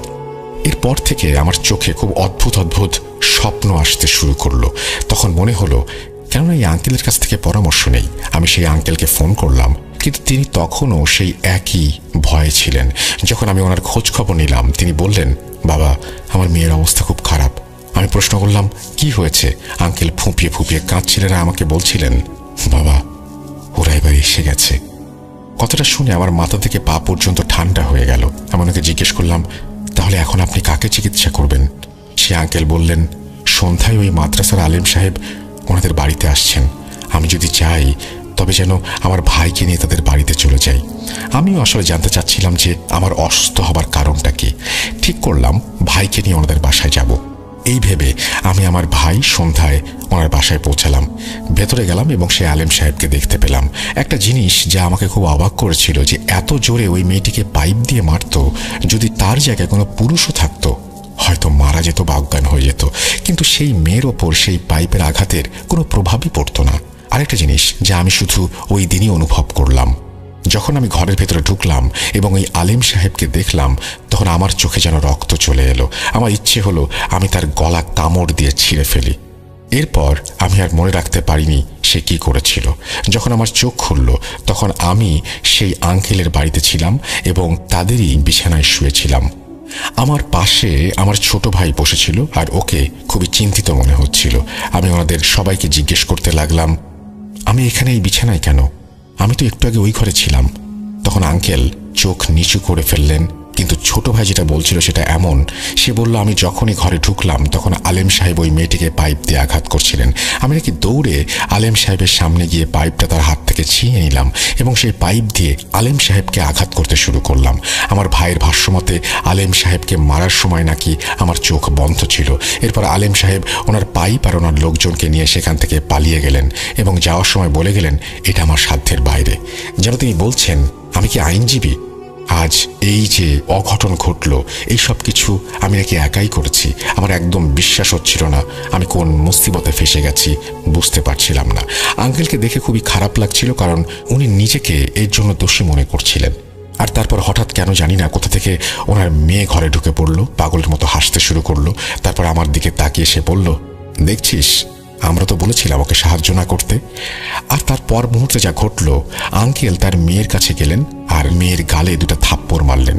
তাকে থাপ্পড় মারার পর তার চুল ধরে উঁচু গলায় আঙ্কেল বললেন, তোর যা কিছু আছে সেটা এই মেয়ের সঙ্গে আছে, ছেলেটাকে বিরক্ত করিস না, সে তো শুধু একটা ট্যাক্সি ড্রাইভার, সে আমাদের টাকা নিয়ে মাদ্রাসায় ড্রপ করতে গেছে। আঙ্কেলের এই আচরণ দেখে আমরা অবাক হয়েছিলাম, হতাশ হয়েছিলাম, কিন্তু হয়তো সেই শয়তান আঙ্কেলের এই আচরণ দেখে ভয় পেয়ে গিয়েছিল, কারণ সে ওনার দিকে ভীত চোখে তাকাচ্ছিল, যেন ওনাকে কিছুই করতে পারছে না। আমি ছোট ভাইয়ের দিকে তাকিয়ে বললাম, জলদি এখান থেকে বের হও। তারপর আমরা দ্রুত আব্বুর গাড়িতে বসে সেখান থেকে বের হয়ে গেলাম। এরপর যা ঘটল তা হলো, আল্লাহর কাছে যতই শুকরিয়া আদায় করি ততই কম হয়, কারণ এরপর কখনো আমার সঙ্গে এমন কিছু আর হয়নি। না কোনো স্বপ্ন দেখেছি আর না কখনো ওই বিড়ালটি আমার চোখে পড়েছে। কিন্তু একটা বিষয় যা আমাকে আজও খুব দুঃখ দেয় সেটা হলো আমার স্বার্থপরতা। কারণ এরপর আমি সেই আঙ্কেলের নাম্বারও ডিলিট করে দিয়েছি এবং তার সাথে সব রকম সম্পর্ক ছিন্ন করে ফেলেছি। কারণ আমার মনে হচ্ছিল যদি আমি তার সাথে সম্পর্ক রাখি তাহলে আবার বিপদে পড়তে পারি। আর এরপর আমার ভাই, আমার পরিবারের যদি কিছু হয়, এই ভয়ে আমি স্বার্থপরতার আশ্রয় নিয়েছিলাম। কিন্তু তারপরেও আমি ওনাদের খোঁজ খবর নিতে কোভিডের পর ওনাদের ঠিকানায় গিয়ে জানতে পারি ওনারা কোভিডের আগেই নাকি বাসা বিক্রি করে কোথাও চলে গেছেন। ভাই, হতে পারে আপনাদের শোয়ের মাধ্যমে সে আঙ্কেলও হয়তো আজকে এই শোটি শুনছেন। আমি যা কিছু ওনাদের জন্য করতে পেরেছি সবকিছুই এক ধরনের নিয়তি থেকেই করেছি, কিন্তু যখন আমাকে আমার পরিবারের কথা ভাবতে হয়েছে তখন আমাকে পেছনে হটতে হয়েছে। কিন্তু ওনাদের পরিবার আজও আমার দোয়ায় সামিল। আপনাদের শোয়ের মাধ্যমে লিসনারদের অনুরোধ করব মেয়েটির জন্য যেন তারা দোয়া করে। জানেন আরও বেশি দুঃখজনক কি, সেই মেয়েটি আসলে ওনাদের একমাত্র মেয়ে, মানে ওনাদের আর কোনো সন্তান নেই। আমি একটি বিশেষ কারণে এই ঘটনাটি আপনাদের সাথে শেয়ার করতে চাইছি ভাই। আসলে আমি আপনাদের কাছে একটি অনুরোধ করতে চাই, আপনারা সবাই ওনাদের পরিবারের জন্য দোয়া করতে ভুলবেন না। আসসালামু আলাইকুম। এই বলে সাবিত আলম ঘটনাটি পাঠিয়েছেন, যিনি তার ঘটনা শেষ করেছেন এবং তারপরে তিনি বলছেন এই ছিল আপনাদের জন্য সংগ্রহ করা আজকের ঘটনা। যদি এতটুকু ভালো লাগে আপনাদের প্রতি কৃতজ্ঞ থাকব। ধন্যবাদ সাবিত আলম আপনাকে এই চমৎকার ঘটনাটি শেয়ার করার জন্য। আশা করছি এই ঘটনাটি আপনাদের ভালো লেগেছে। আমরা চলে যাব আমাদের পরবর্তী ঘটনায়।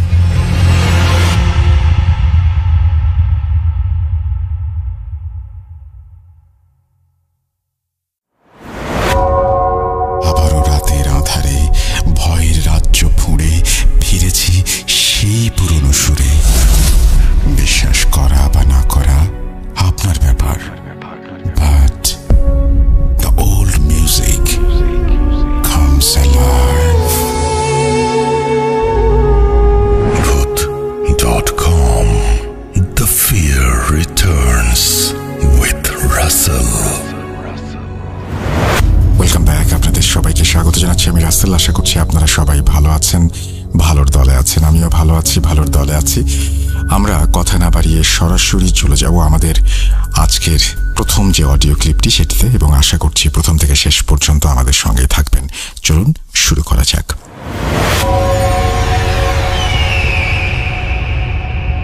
আসসালামু আলাইকুম রাসেল ভাই, আমি শাহরিয়ার, ঢাকা বিভাগের নরসিংদী জেলার শেষ বর্ডার থেকে বলছি। শেষ বর্ডার বলার কারণ আমাদের গ্রামটা নরসিংদী জেলার শেষ গ্রামটি। আমাদের গ্রামের পর থেকে নারায়ণগঞ্জ জেলাটি শুরু। সো আর কথা না বাড়িয়ে আমি আমার ঘটনা শুরু করি। আমাদের ঘটনাটা আমাদের ফ্যামিলির সাথে ঘটা এবং কন্টিনিউয়াসলি করতেছে আমাদের বাড়িতে। সো প্রথম ঘটনাটি আমার আম্মুর সাথে হয়। তো আমি আমার বাড়ির একটু ডিটেলস বলতে চাই। আমাদের বাড়ি থেকে একটু দূরে আমাদের রান্নাঘরটা। সো এর মাঝখানে, বাড়ি আর রান্নাঘরের মাঝখানে একটি কমলার চারা বলতেছি, আসলে এটা গাছও না, মানে একবারে চারাও না, মানে 3-4 বছর, 5 থেকে 6 ফিট হবে। এটার মধ্যে 2 বছর ধরে মানে কমলা হইতেছে। তো আমার আম্মু মানে 9টা থেকে 10টার মধ্যে মানে রুম থেকে বের হয়েছে যে রান্নাঘরে যাবে। ওই সময় কারেন্ট চলে গেছে। তো মোবাইলের লাইট জ্বালিয়ে মানে উনি বের হন। তো আম্মু বের হওয়ার পর মানে মোবাইলের লাইটটা যখন মানে ওই গাছটার মধ্যে ধরেন, তখন আম্মু দেখতে পেল যে ওই গাছটা পুরো মানে উল্টো হয়ে মাটির সাথে মিশে গেছে। মিশে আবার সাথে সাথে আগের জায়গায়। তো আম্মু জিনিসটা দেখে মানে ওই সময় ভাবলো যে হয়তো চোখের ভুল বা কি ঘটলো, আম্মু তখন বুঝতে পারলো না। কারণ একটা গাছ 5 থেকে 6 ফিট, গাছটা একবার মাটির সাথে মিশে গিয়ে আবার মানে আগের জায়গায় মানে ফিরে আসছে, ওইটা অন্যরকম একটু। তো জিনিসটা দেখে আম্মু ভয় পায় কিনা জানি না, সাথে সাথে আমাদেরকে এসে মানে বলে যে আমি তো এরকম দেখছি। গাছটার সাথে সাথে মাটির সাথে একবারে মানে লেগে সাথে সাথে আবার আগের জায়গায় মুভ করলো, মানে আগে যে এরকম ছিল ওই রকম। তো তো ওই ঘটনাটার 3 দিন পর রাসেল ভাই আমার যে গাছটা আছে কমলার চারাটা, ওইটা পুরোপুরি শুকিয়ে যায় এবং গাছটা মারা যায়। তো জিনিসটা খুবই অন্যরকম। আমি এরকম একটা জিনিস দেখছি এবং 3 দিন পর গাছটা মারা যায়। গাছটার বয়স তেমন ছিল না, 3 বছর। 3 বছর আগে আমি একটা কলবের গাছ লাগাইছি, ওইটা মানে মারা যায়। তো যাই হোক, এটা প্রথম ঘটনা। দ্বিতীয় ঘটনাটা ঘটে আমার সাথে। আমি মাগরিবের মানে আজানের 10 থেকে 12 মিনিট আগে ঘটনাটা ঘটে আমার সাথে। আমি তখন মানে শুয়েছিলাম, সন্ধ্যাবেলা শুয়ে শুয়ে মোবাইলে নাটক দেখতেছি। তো আমি যে রুমে শুয়েছিলাম ওই রুমের মানে পরের যে রুমটা আছে ওইটা আমার খাটের বরাবর, মানে খাটের ঠিক বরাবর ওই রুমের দরজাটা। সো আমি দেখলাম যে ওই রুমের দরজাটা হুট করে মানে একটু খুলে গেল। আমার রুমটা তখন মানে লাইট জ্বালানো ছিল না, ওই রুম পুরোপুরি অন্ধকার। সো আমি ভাবলাম হয়তো আমার আম্মু ওই রুমটা মানে খুলছে দরজাটা, যে আমার বলার জন্য যে এখনো শুয়ে আছিস কেন, মানে নামাজ যা, এরকম বলে, সবসময় বলে। যদি মানে নামাজ না পড়া শুয়ে থাকি বা আজানের আগে শুয়ে থাকি, ওই সময় আম্মু মানে বলে। তো আমি ভাবলাম হয়তো আম্মু খুলছে দরজাটা, কিন্তু আমি ওই দিকে একটু মানে চেয়ে আবার মোবাইলের দিকে মানে নাটক দেখতেছি। পরে হুট করে আবার দরজাটা বন্ধ হয়ে গেল। তো আমি কি মনে করে মানে আমার জিনিসটা অন্যরকম লাগলো যে আম্মু যদি খুলতো তাহলে আম্মু তো কিছু একটা বলতো আমারে। পরে আমি খাট থেকে নামলাম, নেমে কি জানি মনে করে আমি আমার মোবাইলের টর্চটা মানে জ্বালাইলাম। হয়তো আমার ওই সময় অনেক কেমন জানি ভয় ভয় লাগতেছে, কারণ আমি ওই রুমের জানালা আর দরজা ভিতর থেকে মানে লাগিয়ে এই রুমে আইসা মানে শুয়ে শুয়ে মোবাইল দেখতেছি। তো আমি টর্চটা জ্বালিয়ে আমার রুমের লাইট অন করলাম। ওই রুমে আমি গেলাম, গিয়ে দেখলাম হ্যাঁ ওই রুমের দরজা মানে ভিতর থেকে লাগানো, জানালাগুলো লাগানো, মানে বাতাসে যে দরজাটা মানে খুলবে আবার সাথে সাথে লেগে যাবে ওই রকম কিছুই না। পরে আমি জিনিসটা দেখে মানে আমি ওই সময় ভয়ই পাইলাম। ওইটা আমি আম্মুর সাথে সাথে জানাইলাম। পরে আম্মু মানে ওই ঘটনার পর থেকে মানে যে আমাদের ওই যে গাছটা পুরো মাটির সাথে লাগিয়ে গেছে, ওইটা মানে আম্মু বলার পর আমরা মানে কেউই তেমন একটা মানে বিশ্বাস করি নেই। বলছি যে তুমি ভুল দেখছো, গাছটা হয়তো অন্য কারণেও মারা যেতে পারে এরকম। পর আম্মু বলতেছে যে দেখ মানে তোরা তো আমার কথা বিশ্বাস করিস না, আমি যে বলছি বাড়ির মধ্যে মানে কিছু অদ্ভুত কিছু করতেছে। পরে ওইটা মানে আমার চোখের ভুল হতেই পারে না, কারণ আমি দেখলাম যে দরজাটা পুরো খুললো, ওই রুমে অন্ধকার ছিল ওইটাও আমি দেখছি, এবং 5 থেকে 6 সেকেন্ডের পর আবার দরজাটা মানে অটোমেটিক লেগে গেল। দরজাটা পুরোপুরি খোলে নাই, আবার মানে হালকা একটু খোলে নাই, মানে মাঝারি আকারের মানে খুলছে, মানে যেমন কেউ খুললে টাকার জন্য খোলে বা ইয়া করে ওই রকম। ওইটা দেখে আমি খুবই ভয় পাই। এরপর একটা মানে ভয়াবহ আমি স্বপ্ন দেখি। যাই হোক, স্বপ্নের কথা বলা ঠিক না। তো তৃতীয় ঘটনাটা আমি বলি। তৃতীয় ঘটনাটা খুবই রিসেন্ট, কিছুদিন এই মাসের 10 থেকে 12 তারিখে ঘটনাটা। আমি মানে সন্ধ্যাবেলায় আমার মোবাইল চার্জ দিয়ে আমি আমার ফ্রেন্ডের সাথে বেরোইলাম বাসা থেকে ক্রাম বোর্ড খেলার জন্য। তো ক্রাম বোর্ড খেলতে খেলতে প্রায় 7টা থেকে 8টা মানে রাত 8টা বেজে গেল। গ্রামের 8টা, যদিও এখন আমাদের গ্রামটা মানে শহরের মতো নয়, উন্নত, মানে আগের গ্রামের মতন না যে 8টা বাজলে সবাই ঘুমায় যায়, এরকম না। সবাই 11টা 12টা বাজেই ঘুমায়। তো এখন রাসেল ভাই এখন মানে কিছুদিন ধরে মানে রাত্রে 12টার পর থেকে মানে চাঁদ উঠতেছে ঠিকই, কিন্তু সন্ধ্যাবেলাটা খুবই অন্ধকার থাকে, একবারে কালো যে অন্ধকারটা আছে ওইটা। সো আমার কাছে মোবাইলও ছিল না। আমি আস্তে আস্তে মানে আমাদের বাড়ির আগে একটা উঠান আছে, বড় উঠান। সো উঠান আসতেছি, কালো মানে অন্ধকারে কিছুই দেখতেছি না, সবই মানে কালো কালো লাগতেছে। যাই হোক, হুট করে মানে পিছন থেকে মানে একটা কুকুর মানে ঘেউ করে উঠলো, মানে দাগ দিয়ে উঠলো। সো এখন মানে কুকুর খুবই আক্রমণাত্মক, মানে কুকুর মানে এই সময় নাকি পাগল হয়ে যায়, মানে কামড় টামড় দেয়। সো আমি এটা ভেবে একটু মানে তাড়াতাড়ি হাঁটতেছি। তাড়াতাড়ি হাঁটার সময় রাসেল ভাই হুট করে মানে কি যেন মানে আমার কপালে এসে মানে বাড়ির মতো লাগলো, যে কিছু একটা আমার কপালের মধ্যে এসে মানে বাড়ি দিচ্ছে এরকম। সো আমি বুঝতে পারলাম না, আমি খুবই তাড়াহুড়া করে মানে রুমে চলে আসলাম। আম্মুরে দেখাইলাম যে দেখো তো আমার এখানে কি হয়েছে। পরে আম্মু দেখতেছে মানে জিনিসটা লাল হয়ে রয়েছে জায়গাটা। আমিও আয়নার মধ্যে খেয়াল করলাম খুবই লাল হয়ে গেছে। পরে একটু পরে জায়গাটা খুবই ফুলে গেল। সো এই ছিল রাসেল ভাই আমার সাথে অদ্ভুত কিছু ঘটনা আমাদের সাথে। সো কি বাড়ি দিল ভাই, কিসে বাড়ি দিল আমি কিছুই বলতে পারবো না, আমি কিছুই দেখলাম না। আর এমন না যে কেউ অন্য কোনো মানুষ এসে বাড়ি দিবে, কারণ উঠানটা খুবই বড় ছিল। যদি কোনো মানুষ যদি আইসা বাড়ি দিত বা বাড়ি দেওয়ার পরে দৌড়ে মানে চলেও যাইতো, আমি আওয়াজটা শুনতে পাইতাম, বাট আমি কিছুই শুনতে পাইনি। আমার কপালটা এখনো ফোলা আছে আমি যে রেকর্ড করতেছি। এই ছিল রাসেল ভাই আমার সাথে, আমাদের ফ্যামিলির সাথে ঘটে যাওয়া কিছু ঘটনা। যদি ভালো লাগে তাহলে লিসিলামদের শোনাবেন। আসসালামু আলাইকুম।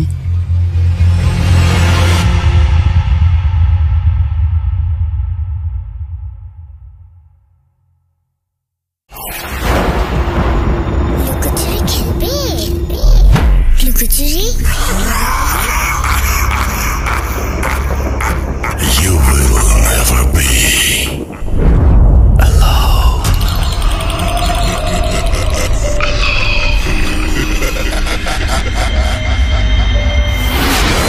Foot.com. The fear returns with Russell. আরও একবার আপনাদের সবাইকে স্বাগত জানাচ্ছি আমি রাসেল। আশা করছি আপনারা সবাই ভালো আছেন, ভালোর দলে আছেন। আমরা কোনো কথা বলবো না, দেরি করবো না, সরাসরি চলে যাব পরবর্তী ঘটনায়। আশা করছি যে আমার এই পরবর্তী ঘটনাটি আপনার ভালো লাগবে। চলুন শুরু করা যাক। আসসালামু আলাইকুম রাসেল ভাই, আমি রিফাত বলছি মালয়েশিয়া থেকে। আশা করি ভালো আছেন, কারণ আপনি সবসময় ভালোর দলে। আলহামদুলিল্লাহ আমিও ভালো আছি। 2010 থেকে শুরু করে 2019-এর শেষ পর্যন্ত এমন কোনো ঘটনা নেই, এমন কোনো এপিসোড নেই যেটা আমি শুনিনি। ভূত এফএম না শুনলে আমার ঘুম আসতো না। ভূত এফএম আমার কাছে অনেকটাও ওই বড়দের পুরনো দিনের গল্পের মতো, যে ভয় পাবো তবুও শুনবো এবং শুনেই ঘুমাবো। তো এটা আমার পাঠানো ভূত এফএমে প্রথম ঘটনা। এর আগে আমি কখনো পাঠাতে পারিনি, পড়ালেখার চাপে কিংবা কাজের চাপে। তো মূল ঘটনায় আসি। শুরুতে বলে রাখতে চাই, আমি আমেরিকান একটি ইঞ্জিন অয়েল কোম্পানিতে গত 1.5 বছর আগে জব নেই।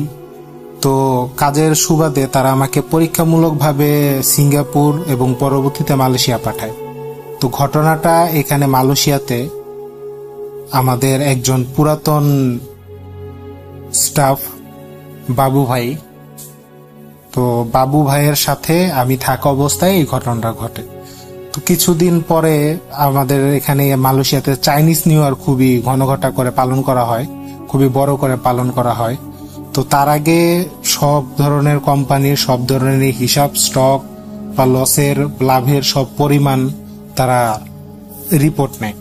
তো আমাদের সামনে যেহেতু রিপোর্ট করতে হবে, আমরা শুরুতে যত স্টক মালগুলো আছে সবগুলোর হিসাব বের করার চেষ্টা করি। এজন্য আমরা সব ধরনের ফাইলগুলো স্টাডি করা শুরু করি। তো ফাইল স্টাডি করার সময় যত নতুন ফাইলগুলো ছিল সবগুলো সলভ হয়ে যায়, হিসাব মিলানো হয়ে যায়। কিন্তু আমি যেহেতু নতুন মানুষ, তো আমি চাচ্ছিলাম যে একটু বেশি কিছু করতে। তো আমি কিছু পুরানো ফাইল নেই যেগুলাতে গত 4 বছরও হাত দেওয়া হয় নাই।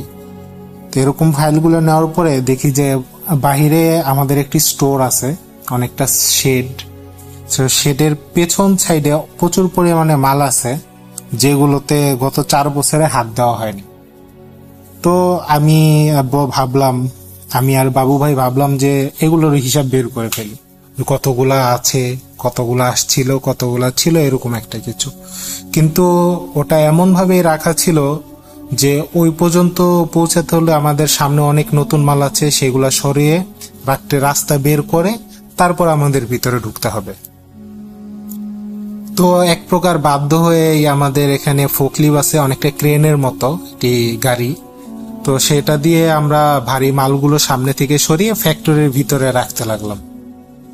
তো একটি রাস্তা করার উদ্দেশ্যে তো বাবু ভাইকে আমি জায়গা দেখিয়ে দিলাম এবং তিনি ক্রেনটি পরিচালনা করছিল, ড্রাইভিং করছিল। তো আমি ওনাকে যতটুকু সাহায্য করার করছিলাম। তো এমন অবস্থায় মোটামুটি অনেকটা রাস্তা তৈরি করে ফেলেছি। অনেকটা রাস্তা তৈরি করার পরে ওনাকে আমি ফ্যাক্টরির ভিতরে আরেকটি জায়গা দেখিয়ে দিয়ে বাইরে চলে আসলাম। তো আসার পরে দেখি যে একসাথে কিছু ড্রাম রাখা আছে যেগুলা খুবই নতুন, তো ওটার উপরে ধুলা পড়ে আছে। তো জিনিসটা দেখতে খুবই খারাপ দেখা যায়, এজন্য আমি সামনে গিয়ে হাত দিয়ে পরিষ্কার করতে লাগলাম। তো জিনিসটা এরকম ছিল যে ফু দিলে আপনার ধুলোগুলো উড়ে যায়। তো তারপর আমি হাত দিয়ে পরিষ্কার করছিলাম যাতে আরো সুন্দর লাগে, কিন্তু তৎক্ষণাৎ আমার কোনো হুঁশ জ্ঞান কিচ্ছু ছিল না। কিছুক্ষণের জন্য একদম চলে গেল। আমি ওখানে 5 মিনিট যাবত আমি ওটা হাত দিয়ে পরিষ্কার করতেছি কিন্তু আমার কোনো হুঁশ নেই। তো হুট করে আমার হুঁশ ফিরলো পেছন থেকে।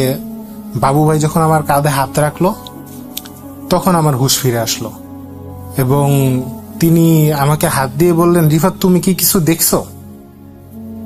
তো আমি জিনিসটা বুঝতে পারিনি। হ্যাঁ, আমি জিনিসটা না বুঝার কারণে আমি বলছি যে ভাই এখানে হালকা ধুলা ছিল, আমি এটা পরিষ্কার করে দিলাম। না, এটা না, তুমি কি অন্য কিছু খেয়াল করছো? কারণ তুমি যে একটা কাজ তুমি একবার করলে হয়ে যায় সেটা তুমি বারবার করতেছো।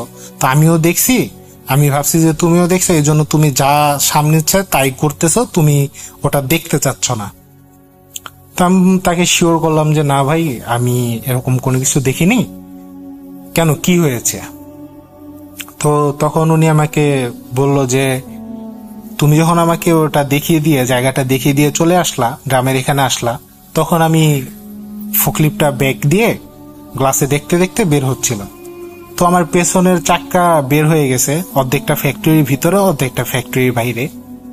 তো এমন অবস্থায় তোমার সামনে থেকে একজন লোক আসলো এবং আমার ফোকলিফটের পিছনে এসে সে আমাকে সিগন্যাল দিল যে থামো, স্টপ।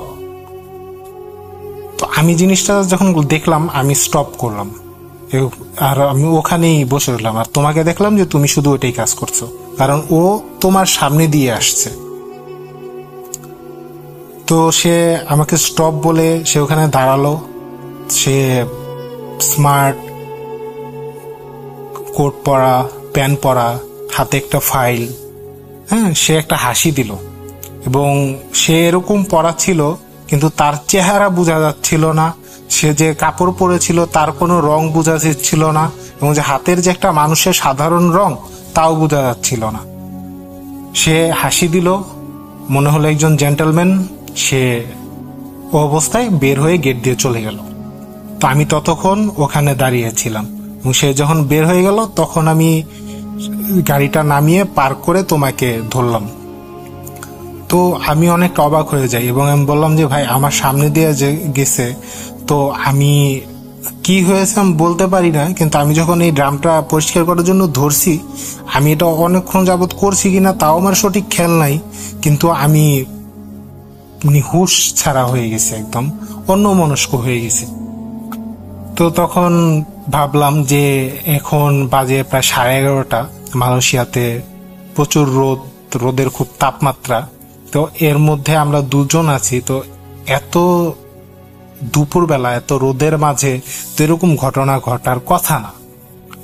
তো তারপরে উনি বলল যে ওই জায়গাটা অনেক দিন ধরে মানুষের হাতের বাইরে, তো ওখানে অনেক দিন যাবত কোনো মানুষ যাতায়াত করে না, এজন্য হয়তোবা ওখানে কিছু ছিল যা বের হয়ে গেল।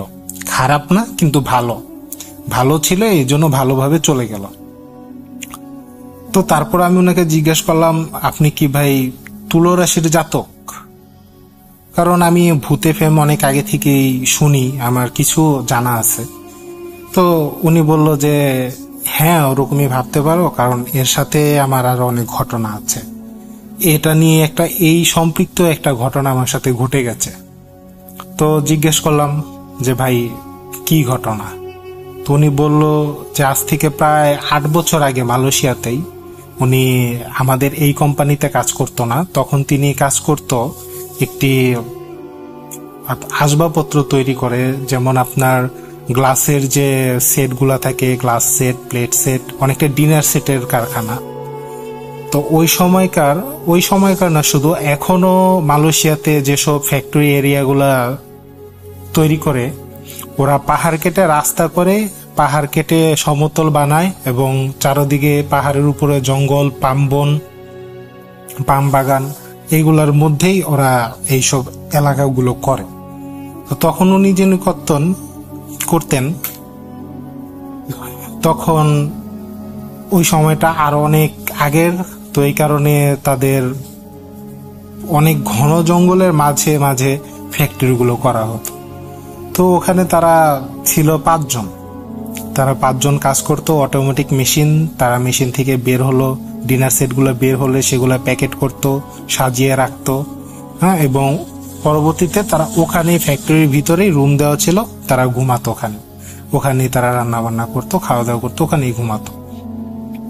তো একদিন কাজ শেষে তার খুবই ক্লান্ত লাগে, আর ওই দিন তার কোনো কাজ ছিল না।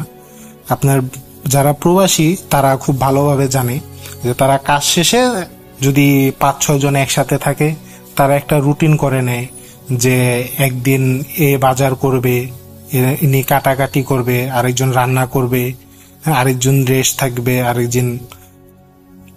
আরেকজন আপনার ঝাড়ু বা অন্য সব কাজ করবে। তো রুটিন অনুযায়ী ওনার ওই দিন কোনো কাজ ছিল না, এই কারণে সে ফ্রেশ হয়ে ঘুমিয়ে পড়ে। তো সে যখন খাওয়া দাওয়া পরে আপনার তখন রাত 11টা পার হয়ে যায়, সে শুয়ে আছে কিন্তু তার ঘুম আসছিল না। তো একসাথে যখন প্রবাসীরা থাকে সবাই কাজ করে, সাধারণ কম বেশি কাজ করে, এই জন্য তারা কখনো যে ঘরে সবাই ঘুমায় সেখানে কথা বলে না, তারা একটু দূরে যায়, বের হয়ে যায় দেশে কথা বলার জন্য। তো কারণ দেশে যদি কথা বলে তখন অন্য প্রবাসী ঘুমে সমস্যা হয়, এই কারণে তারা একটু বের হয়ে যায়। তো ওই দিন তার ঘুম আসছিল না, সে ঘুম থেকে উঠে ফ্যাক্টরির বাইরে আসে। ফ্যাক্টরি এরিয়ার ভিতরে একটা বড় গেট থাকে, তার ভিতরে ফ্যাক্টরি থাকে, ফ্যাক্টরির ভিতরে আবার আলাদা গেট থাকে। তো সে ফ্যাক্টরি গেট থেকে বের হয়ে গিয়ে বাইরে কথা বলছিল ফোন দিয়ে। ফোনে কথা বলার এক পর্যায়ে রাতের তখন প্রায় 12:30টা পার হয়ে যায়। পার হয়ে যাওয়ার পরে সে হঠাৎ করে শুনতে পারে যে ডিনার সেটগুলো যখন মেশিনটা চলে, সেরকম একটা মেশিনের যখন শব্দ হচ্ছে সে বাইরে থেকে শুনতে পারে।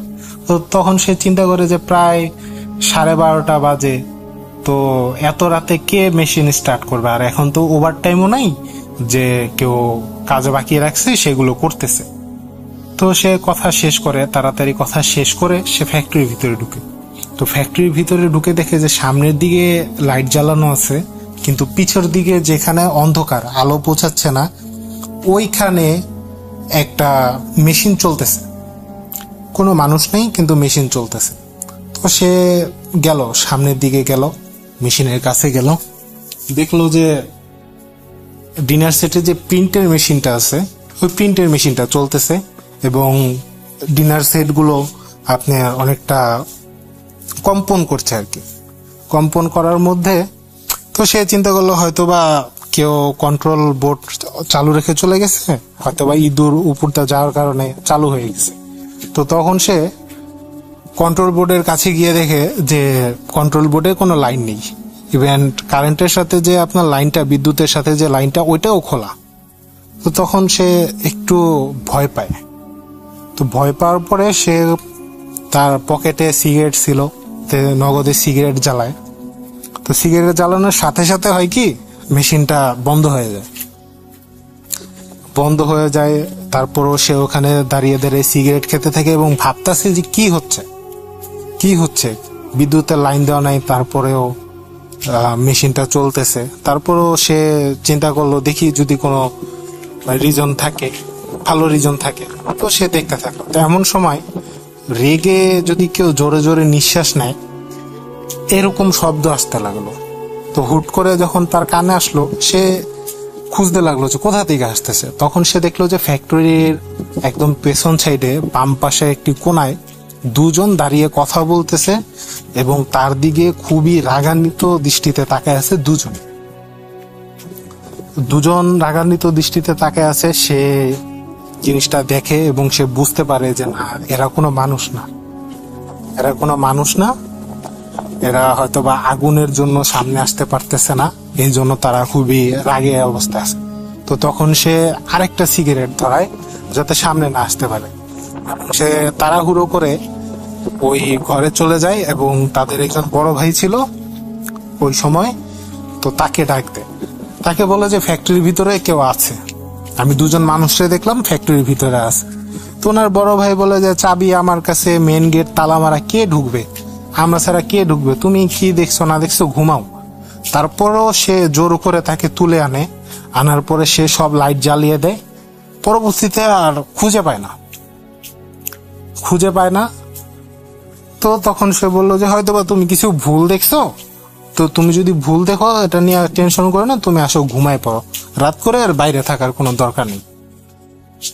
তো ওদিন আর সে বাইরে বের হয় না, সে ভিতরে ঢুকে যায়, ঘুমায় যায়। তো তারপরের দিন তার খুবই জ্বর আসে, প্রচুর জ্বর আসে। সে জ্বরের জন্য কাজ করতে পারে না। তারা ট্রিটমেন্ট করে, মেডিসিন নেয়। তো মোটামুটি 3 দিন পর জ্বর শেষ হয়, তার জ্বরটা চলে যায়। তো সবকিছু স্বাভাবিক। ওইরকমই একদিন কাজ শেষ করে ঘুমাচ্ছিল।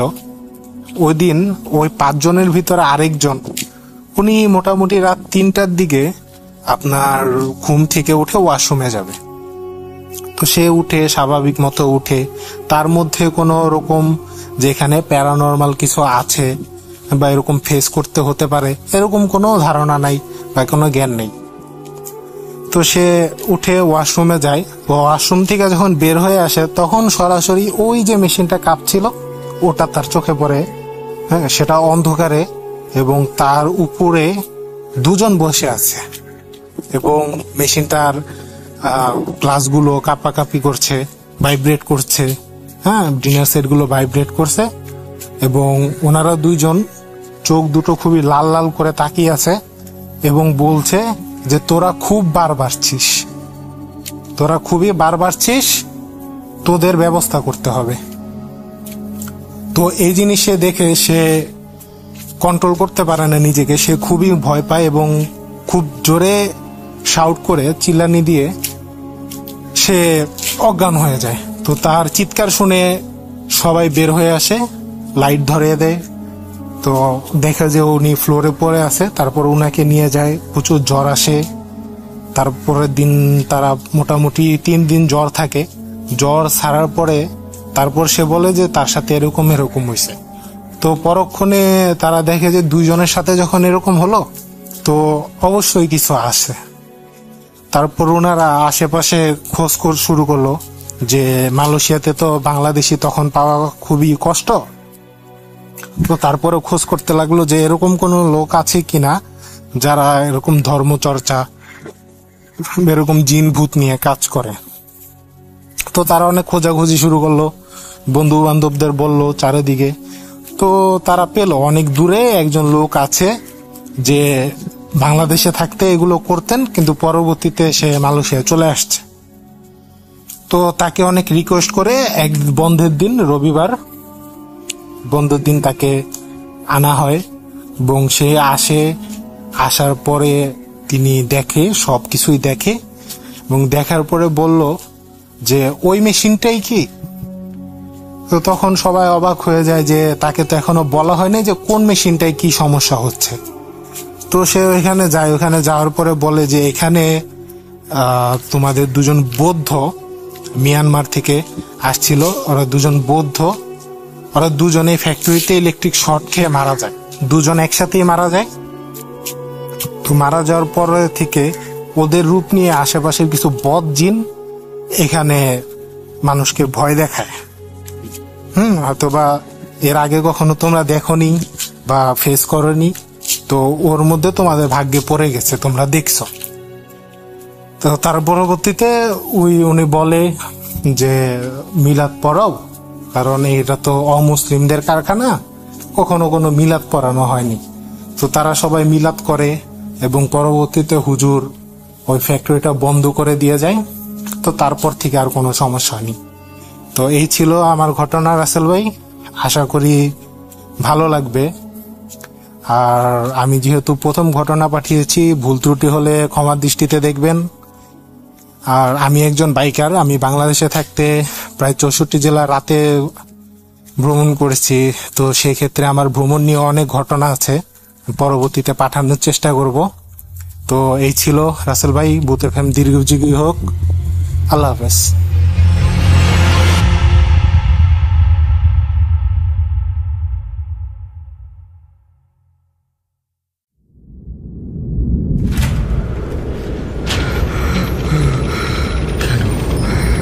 কেন তুমি আসো? আমি শুধু তোমার সাথেই থাকতে চাই। কিভাবে সম্ভব? মৃতদের এই পৃথিবীতে থাকতে নেই। তুমি তুমি চলে যাও, চলে যাও, প্লিজ চলে যাও। সবটাই কি ইলুশন, নাকি অন্য জগতের কেউ কখনো হাজির হয়ে যায় চোখের পলকে? Booth.com with Russell। রাত বাড়ছে, এগিয়ে আসছে গ্রীষ্ম এবং প্রকৃতিতে অদ্ভুত একটা পরিবর্তন লক্ষ্য করতে পারছি আমরা। এরকম একটা সুন্দর সময়ে, সুন্দর সন্ধ্যায় আসুন আমরা পরবর্তী ঘটনায় যাই। এবং আপনারা সবাই সাথে ছিলেন বলেই আমরা 5টা বছর অতিক্রম করেছি, আপনাদের সাথে নিয়ে আরও সামনে এগিয়ে যেতে চাই। অনুগ্রহ করে আমি রিকোয়েস্ট করবো আপনাদের সবাইকে আমাদের ইউটিউব এবং ফেসবুক পেজের সাথে সংযুক্ত হন। আমরা চলে যাচ্ছি আমাদের পরবর্তী ঘটনায়। আসসালামু আলাইকুম রাসেল ভাই, আশা করি ভালো আছেন এবং সবসময় ভালো দলেই থাকেন। তো আপনাকে নিয়ে আর বেশি কিছু বলার নেই। Booth.com এটা আমার প্রথম ঘটনা, আমি সরাসরি ঘটনায় চলে যাচ্ছি। ঘটনাটা আমার মামাকে নিয়ে, নানি বাড়িতে। তো অনেক আগের ঘটনা, ইলিশ মাছ নিয়ে বলা যায়। আমার মামা খুবই একদমই মানুষ ছিলেন, উনি যেটা বলতেন সেটাই করতেন। তো ওনার খুব ইচ্ছা হয় যে ইলিশ মাছ খাবেন, ইলিশ মাছ খাবে। তো উনি রাত্রেবেলা বাজার করে, মানে ওনার কাজ করে, কাজ শেষ করে হাটের থেকে বাজার করে। গ্রামে তো রাত্রে হাট বসে, তো ওই হাটে আবার উনি বাজার করে ইলিশ মাছ কিনে। তো ইলিশ মাছ কিনে বাড়ি থেকে রওনা হয়। তো কিছু জিনিস একটু বলে রাখি, সেটা হচ্ছে বাজার থেকে নানি বাড়ির দূরত্ব আধা ঘন্টার উপরে, 45 মিনিট এরকম, আর একটু বেশি হবে। তো উনি মাছ কিনে বাড়ি থেকে রওনা হয়। আর বাজার থেকে বাড়িতে যেতে কিছু জিনিস পড়ে, যেমন আপনার অনেকগুলো ক্ষেত পড়ে, ধান ক্ষেত, তারপরে বাঁশঝাড়, তারপরে একটা খাল আছে ছোট, ওইটা আবার বাঁশের মুলি আছে। তো তখনকার মানে এখন ওইটা নাই, এখন দূরত্ব কমে গেছে, প্লাস আপনার যে ডিস্টেন্সের জিনিসগুলো ছিল এগুলো নাই, এগুলো এখন মাটি পুরো দিয়ে হয়ে গেছে। তো ওই তারপরে নানি বাড়ি, তারও 5 মিনিটের মধ্যে হাঁটাহাঁটি করলে নানি বাড়ি পড়ে যায় কি। তো উনি ইলিশ মাছ কিনে যখন রান্না করেন, তো মোটামুটি ভালো রাত হয়। রাত বলতে তখন তো অল্প সময়ে অনেক রাত। তো সময় যেটা আমার বলা হয়েছে সেটা হিসাবে এখনকার হবে 9টা বা এরকম সময় হবে কি। তো আগের তো 9টা বা অনেক রাতই বলে, এটা আপনিও বুঝেন, দর্শকরা বুঝবে। তো উনি রওনা হওয়ার পরে কিছু দূর যাওয়ার পরে, হাট থেকে অনেক দূর সরে যাওয়ার পরে, যখন উনি ধান ক্ষেতের দিকে রওনা হয়, মানে ধান ক্ষেত দিয়ে হাঁটতেছিলেন, তখন তার কাছে মনে হচ্ছে যে পিছন দিয়ে আরো কিছু তার পিছনে আসতেছে, মানে 4-5 জন কিছু একটা হাইটে হাইটে আসতেছে তার সাথে। আর দানের তাও লাইল খেতে না, দানের মাঝখান দিয়ে, মানে দান হাঁটতেছে ছাট করে এরকম একটা আওয়াজ হয়, দানের মাঝখানে হাঁটলে এরকম আওয়াজ হইতেছে। উনি তো যতটুকু জানে যে উনি যতটুক আসছে সে পর্যন্ত কোনো মানুষ নাই, তারপরও মানুষ যদি অ্যাড হয় রাত্রেবেলা ডাকাতও থাকতে পারে, দান খেতে চুপ মানে বসে থাকে, তো ওইখানে সচরাচর ডাকাতে হন। আর তারপরও উনি একটু আইডিয়া করে পিছনের দিক তাকালেন, দেখলেন কোনো কিছুই নেই, স্বাভাবিক কোনো কিছু নেই। তো আওয়াজ, তারপর আইডিয়া করলে হয়তো বা শিয়াল টেল হইতে পারে, কারণ এই সময় তো শিয়াল খুবই থাকে। তো উনি শিয়ালের ভেবে হাঁটা শুরু করলেন। আর যেহেতু রাত অনেক, আরো ওনার কাছে আলো জাতীয় কোনো কিছু নাই, উনি রাত্রেবেলা আন্দাজ করে হাঁটতেছে, মানে হালকা চাঁদনি রাত নাকি, তো ওই ক্ষেত্রে যতটুকু আলোতে এক জায়গাতে হাঁটাহাঁটি করলে আপনিও বুঝতে পারবেন কোন জায়গাতে কি আছে। তো ওই এগুলো হাঁটা শুরু করলেন।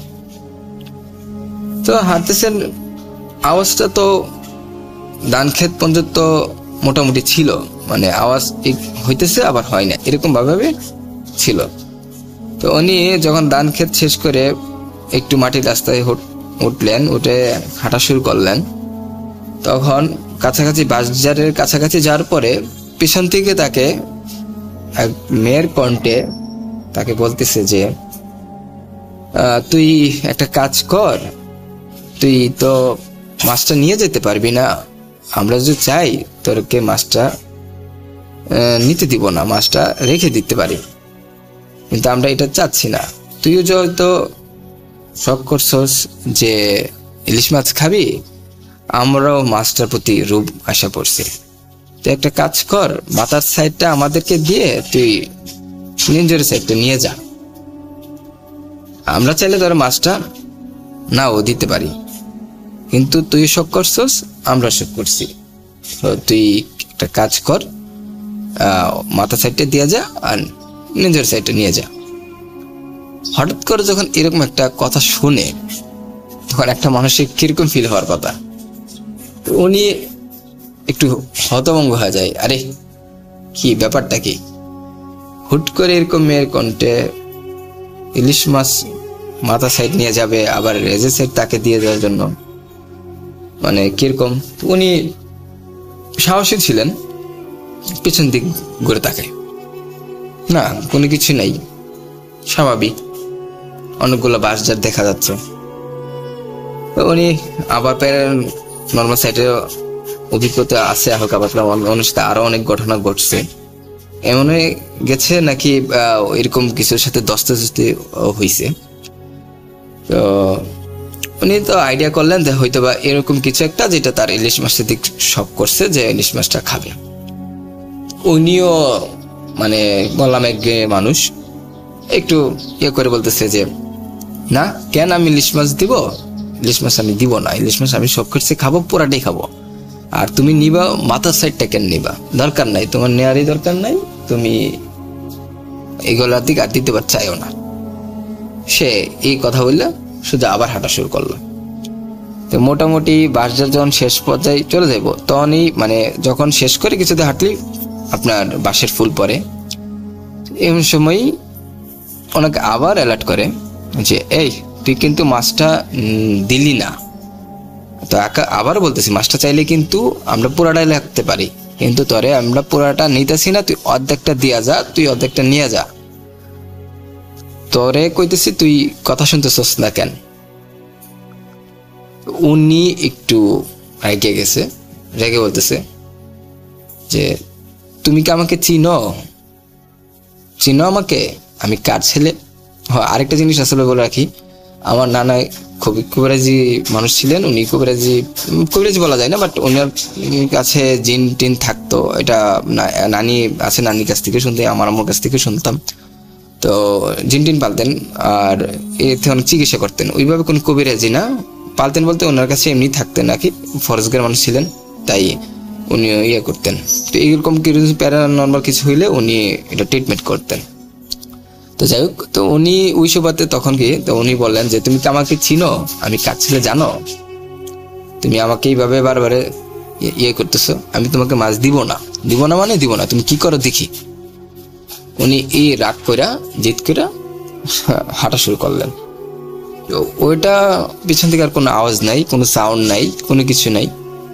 তো যখনই উনি ফুলে উঠবে, ওই যে আপনার বাঁশ যেটা বলে বাঁশের ফুল, ওটার মাঝখানে যায়, হ্যাঁ ফুল ওঠার সময় উনি একটু প্রথমে একটু ফুলটা ওটা আনইজি বোধ হয় নাকি, যে ফুলটা কেমন তো উনি নির্ভয়ে আবার হাঁটা শুরু করে ফুলের মাঝখানে যখন ওঠে তখনই ওনাকে তো একটা কাণ্ড করে, সেটা হচ্ছে ওনাকে আকাশে তুলে ফেলে।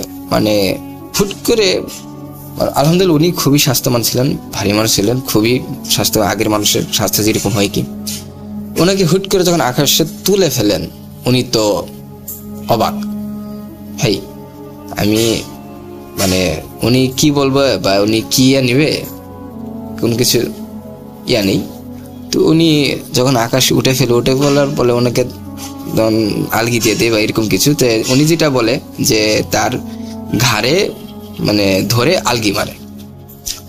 আলগি মারার পরে ওনার যখন আকাশে শূন্যতে বাঁচতেছে, তো উনি মাছও ছাড়তেছেন না, উনি বলতেছে দেখ তুমি কাজটা ঠিক করতেছো না, দেখো তুমি কাজটা ঠিক করছো না, নেক্সট দ্বিতীয়বার যদি তোমার সাথে আমার মিলা হয় তো কিন্তু খবর হয়ে যাবো, আর তুমি জানো না তুমি কারে ধরছো। এই কথা বলার আর দেরি হয় নাই, ওনাকে নিয়ে তো ওই খালের মধ্যে আছাড় মারে। পানি আদৌ পানি ছিল তখন, শেষ টাইম পানির দিকে। তো পালানো ওইখানে যখন অনেক আছাড় মারার পরও দেখে উনি ইলিশ মাছ ছাড়ে নাই। আছাড় খাওয়ার পর উনি উঠছে, ওইটাও ওই সে একই কথা যে তুমি কিন্তু জানতেছো না, তুমি বললাম ভালো কাজ করতেছো না। উনি কি করলে ওই ইলিশ মাছটা নিয়ে যখন আবার উঠতে যাবে তখন কি করছে, মোটামুটি যখন কি পারে উঠবে তখন তার পাটাকে ধরে আবার নিচে টান দিয়ে খেঁচড়ে নিয়ে এসে আবার অনেকক্ষণ কাদা মাটি হালকা, তো ওই কাদা মাটির মধ্যে চুবাইয়ে তখন আবার শূন্যতে উঠাইছে। ওঠানোর পরে উনি তো খুবই একটু আদা ছোবা মানে নাকের পানি টানি ঢুকে চলে গেছে নাকি ওনার, তো উনি খুবই একটু অন্যরকম হয়ে গেছে। তো ও তারপরে তো উনি ইলিশ মাছ ছাড়ে না, ওনার কথা হচ্ছে ইলিশ মাছ ছাড়বে না। তো ওই রাগে যে ইলিশ মাছ ছাড়ছে না, তারপর উনি কি করলো, ওই যে বাজে ইয়াটা ওনাকে একটা আছাড় মারতে গেলে খুব ছুঁড়ে মারছে, ঢিল মারার মতন। উনি যেটা বলতেছে যে ওনার কাছে যে শোনা যায় উনি একটা ছোট বলের মতন হয়ে গেছে বা কোন একটা ইয়ার মতন, যা ইজিলি তার উড়াইতেছে, ইজিলি তার মারতেছে।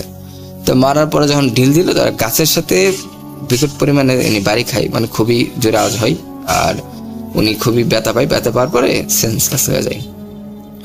তো ওনার জ্ঞান 4 দিন পরে ফিরে। 4 দিন পরে যখন ওনার জ্ঞান ফিরে তখন মামারা বা ওনার নানা সবাই, মানে আমার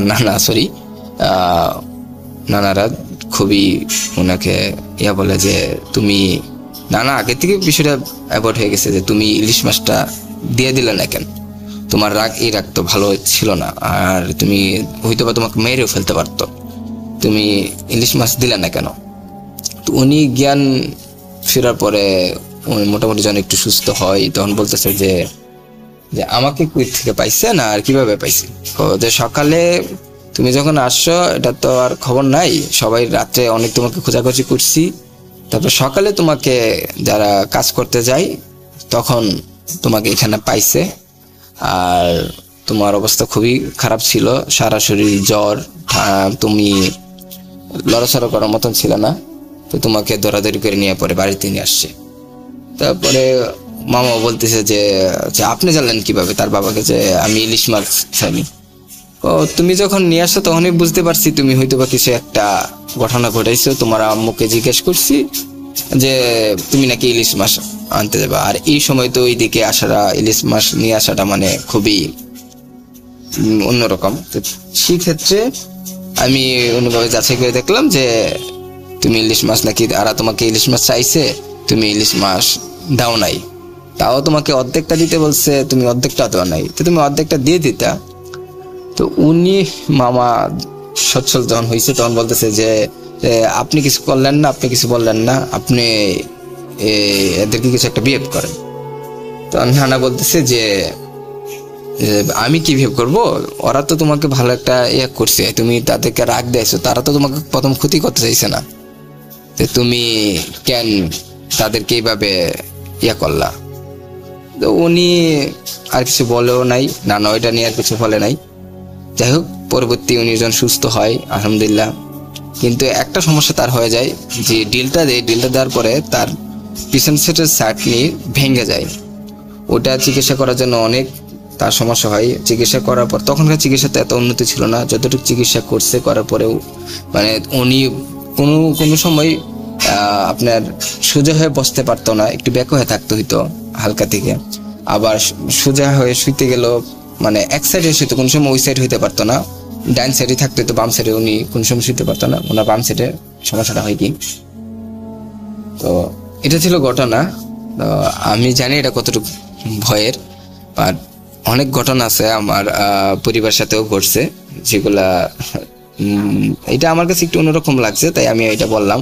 আমাদের সাথে অনেক ঘটনা ঘটছে, তো সিলেক্ট করা না করে এটা পড়াটাই আপনার পরে, হ্যাঁ এটা কি বলো, আর ঘটনা পড়াটাই সত্য আচ্ছা ভাই। আর এই আর কি, আশা করি ভালো থাকবেন, আর চেষ্টা করবো আরো ঘটনা দেওয়ার জন্য। আমার পরিবারের সাথে ঘটনা ঘটছে এবং অনেক ঘটনা যেগুলা আচ্ছা আমি খুলনায় ছিলাম, খুলনায় ঘটছে, আশুগঞ্জ ছিলাম, আশুগঞ্জে ছিল, আপনারা চিনবেন কিনা, যাই হোক খুলনা তো চেনার কথা। আর ওই দিকে কি এবং আমার পরিবারের সাথেও ঘটনা ঘটছে। তো আশা করি ভালো থাকবেন। এই ছিল ঘটনা, বলতে হলে ক্ষমা করে দিবেন। আল্লাহ হাফেজ। Welcome back. সুন্দর বসন্তে আপনাদের সবাইকে আরো একবার স্বাগত জানাচ্ছি। আমি রাসেল। শেষ হয়ে গেল আমাদের আজকের এপিসোড। জানি না কতটুকু আনন্দ দিতে পেরেছি, তবে আমি আমার জায়গা থেকে সর্বোচ্চ চেষ্টা করেছি আপনাদেরকে আনন্দ দেওয়ার। যদি এতটুকু আনন্দ দিতে পারি, যদি এতটুকু ভালো লাগে আপনাদের, তাহলে আমি নিজেকে সত্যিই ধন্য মনে করব। এভাবে আমাদের সঙ্গে থাকুন। আশা করছি আগামীতে আবারও কথা হবে। সেই পর্যন্ত সবাই ভালো থাকুন, সুস্থ থাকুন, মোস্ট ইম্পর্টেন্টলি ভূত.com এর সাথে থাকুন। আল্লাহ হাফেজ।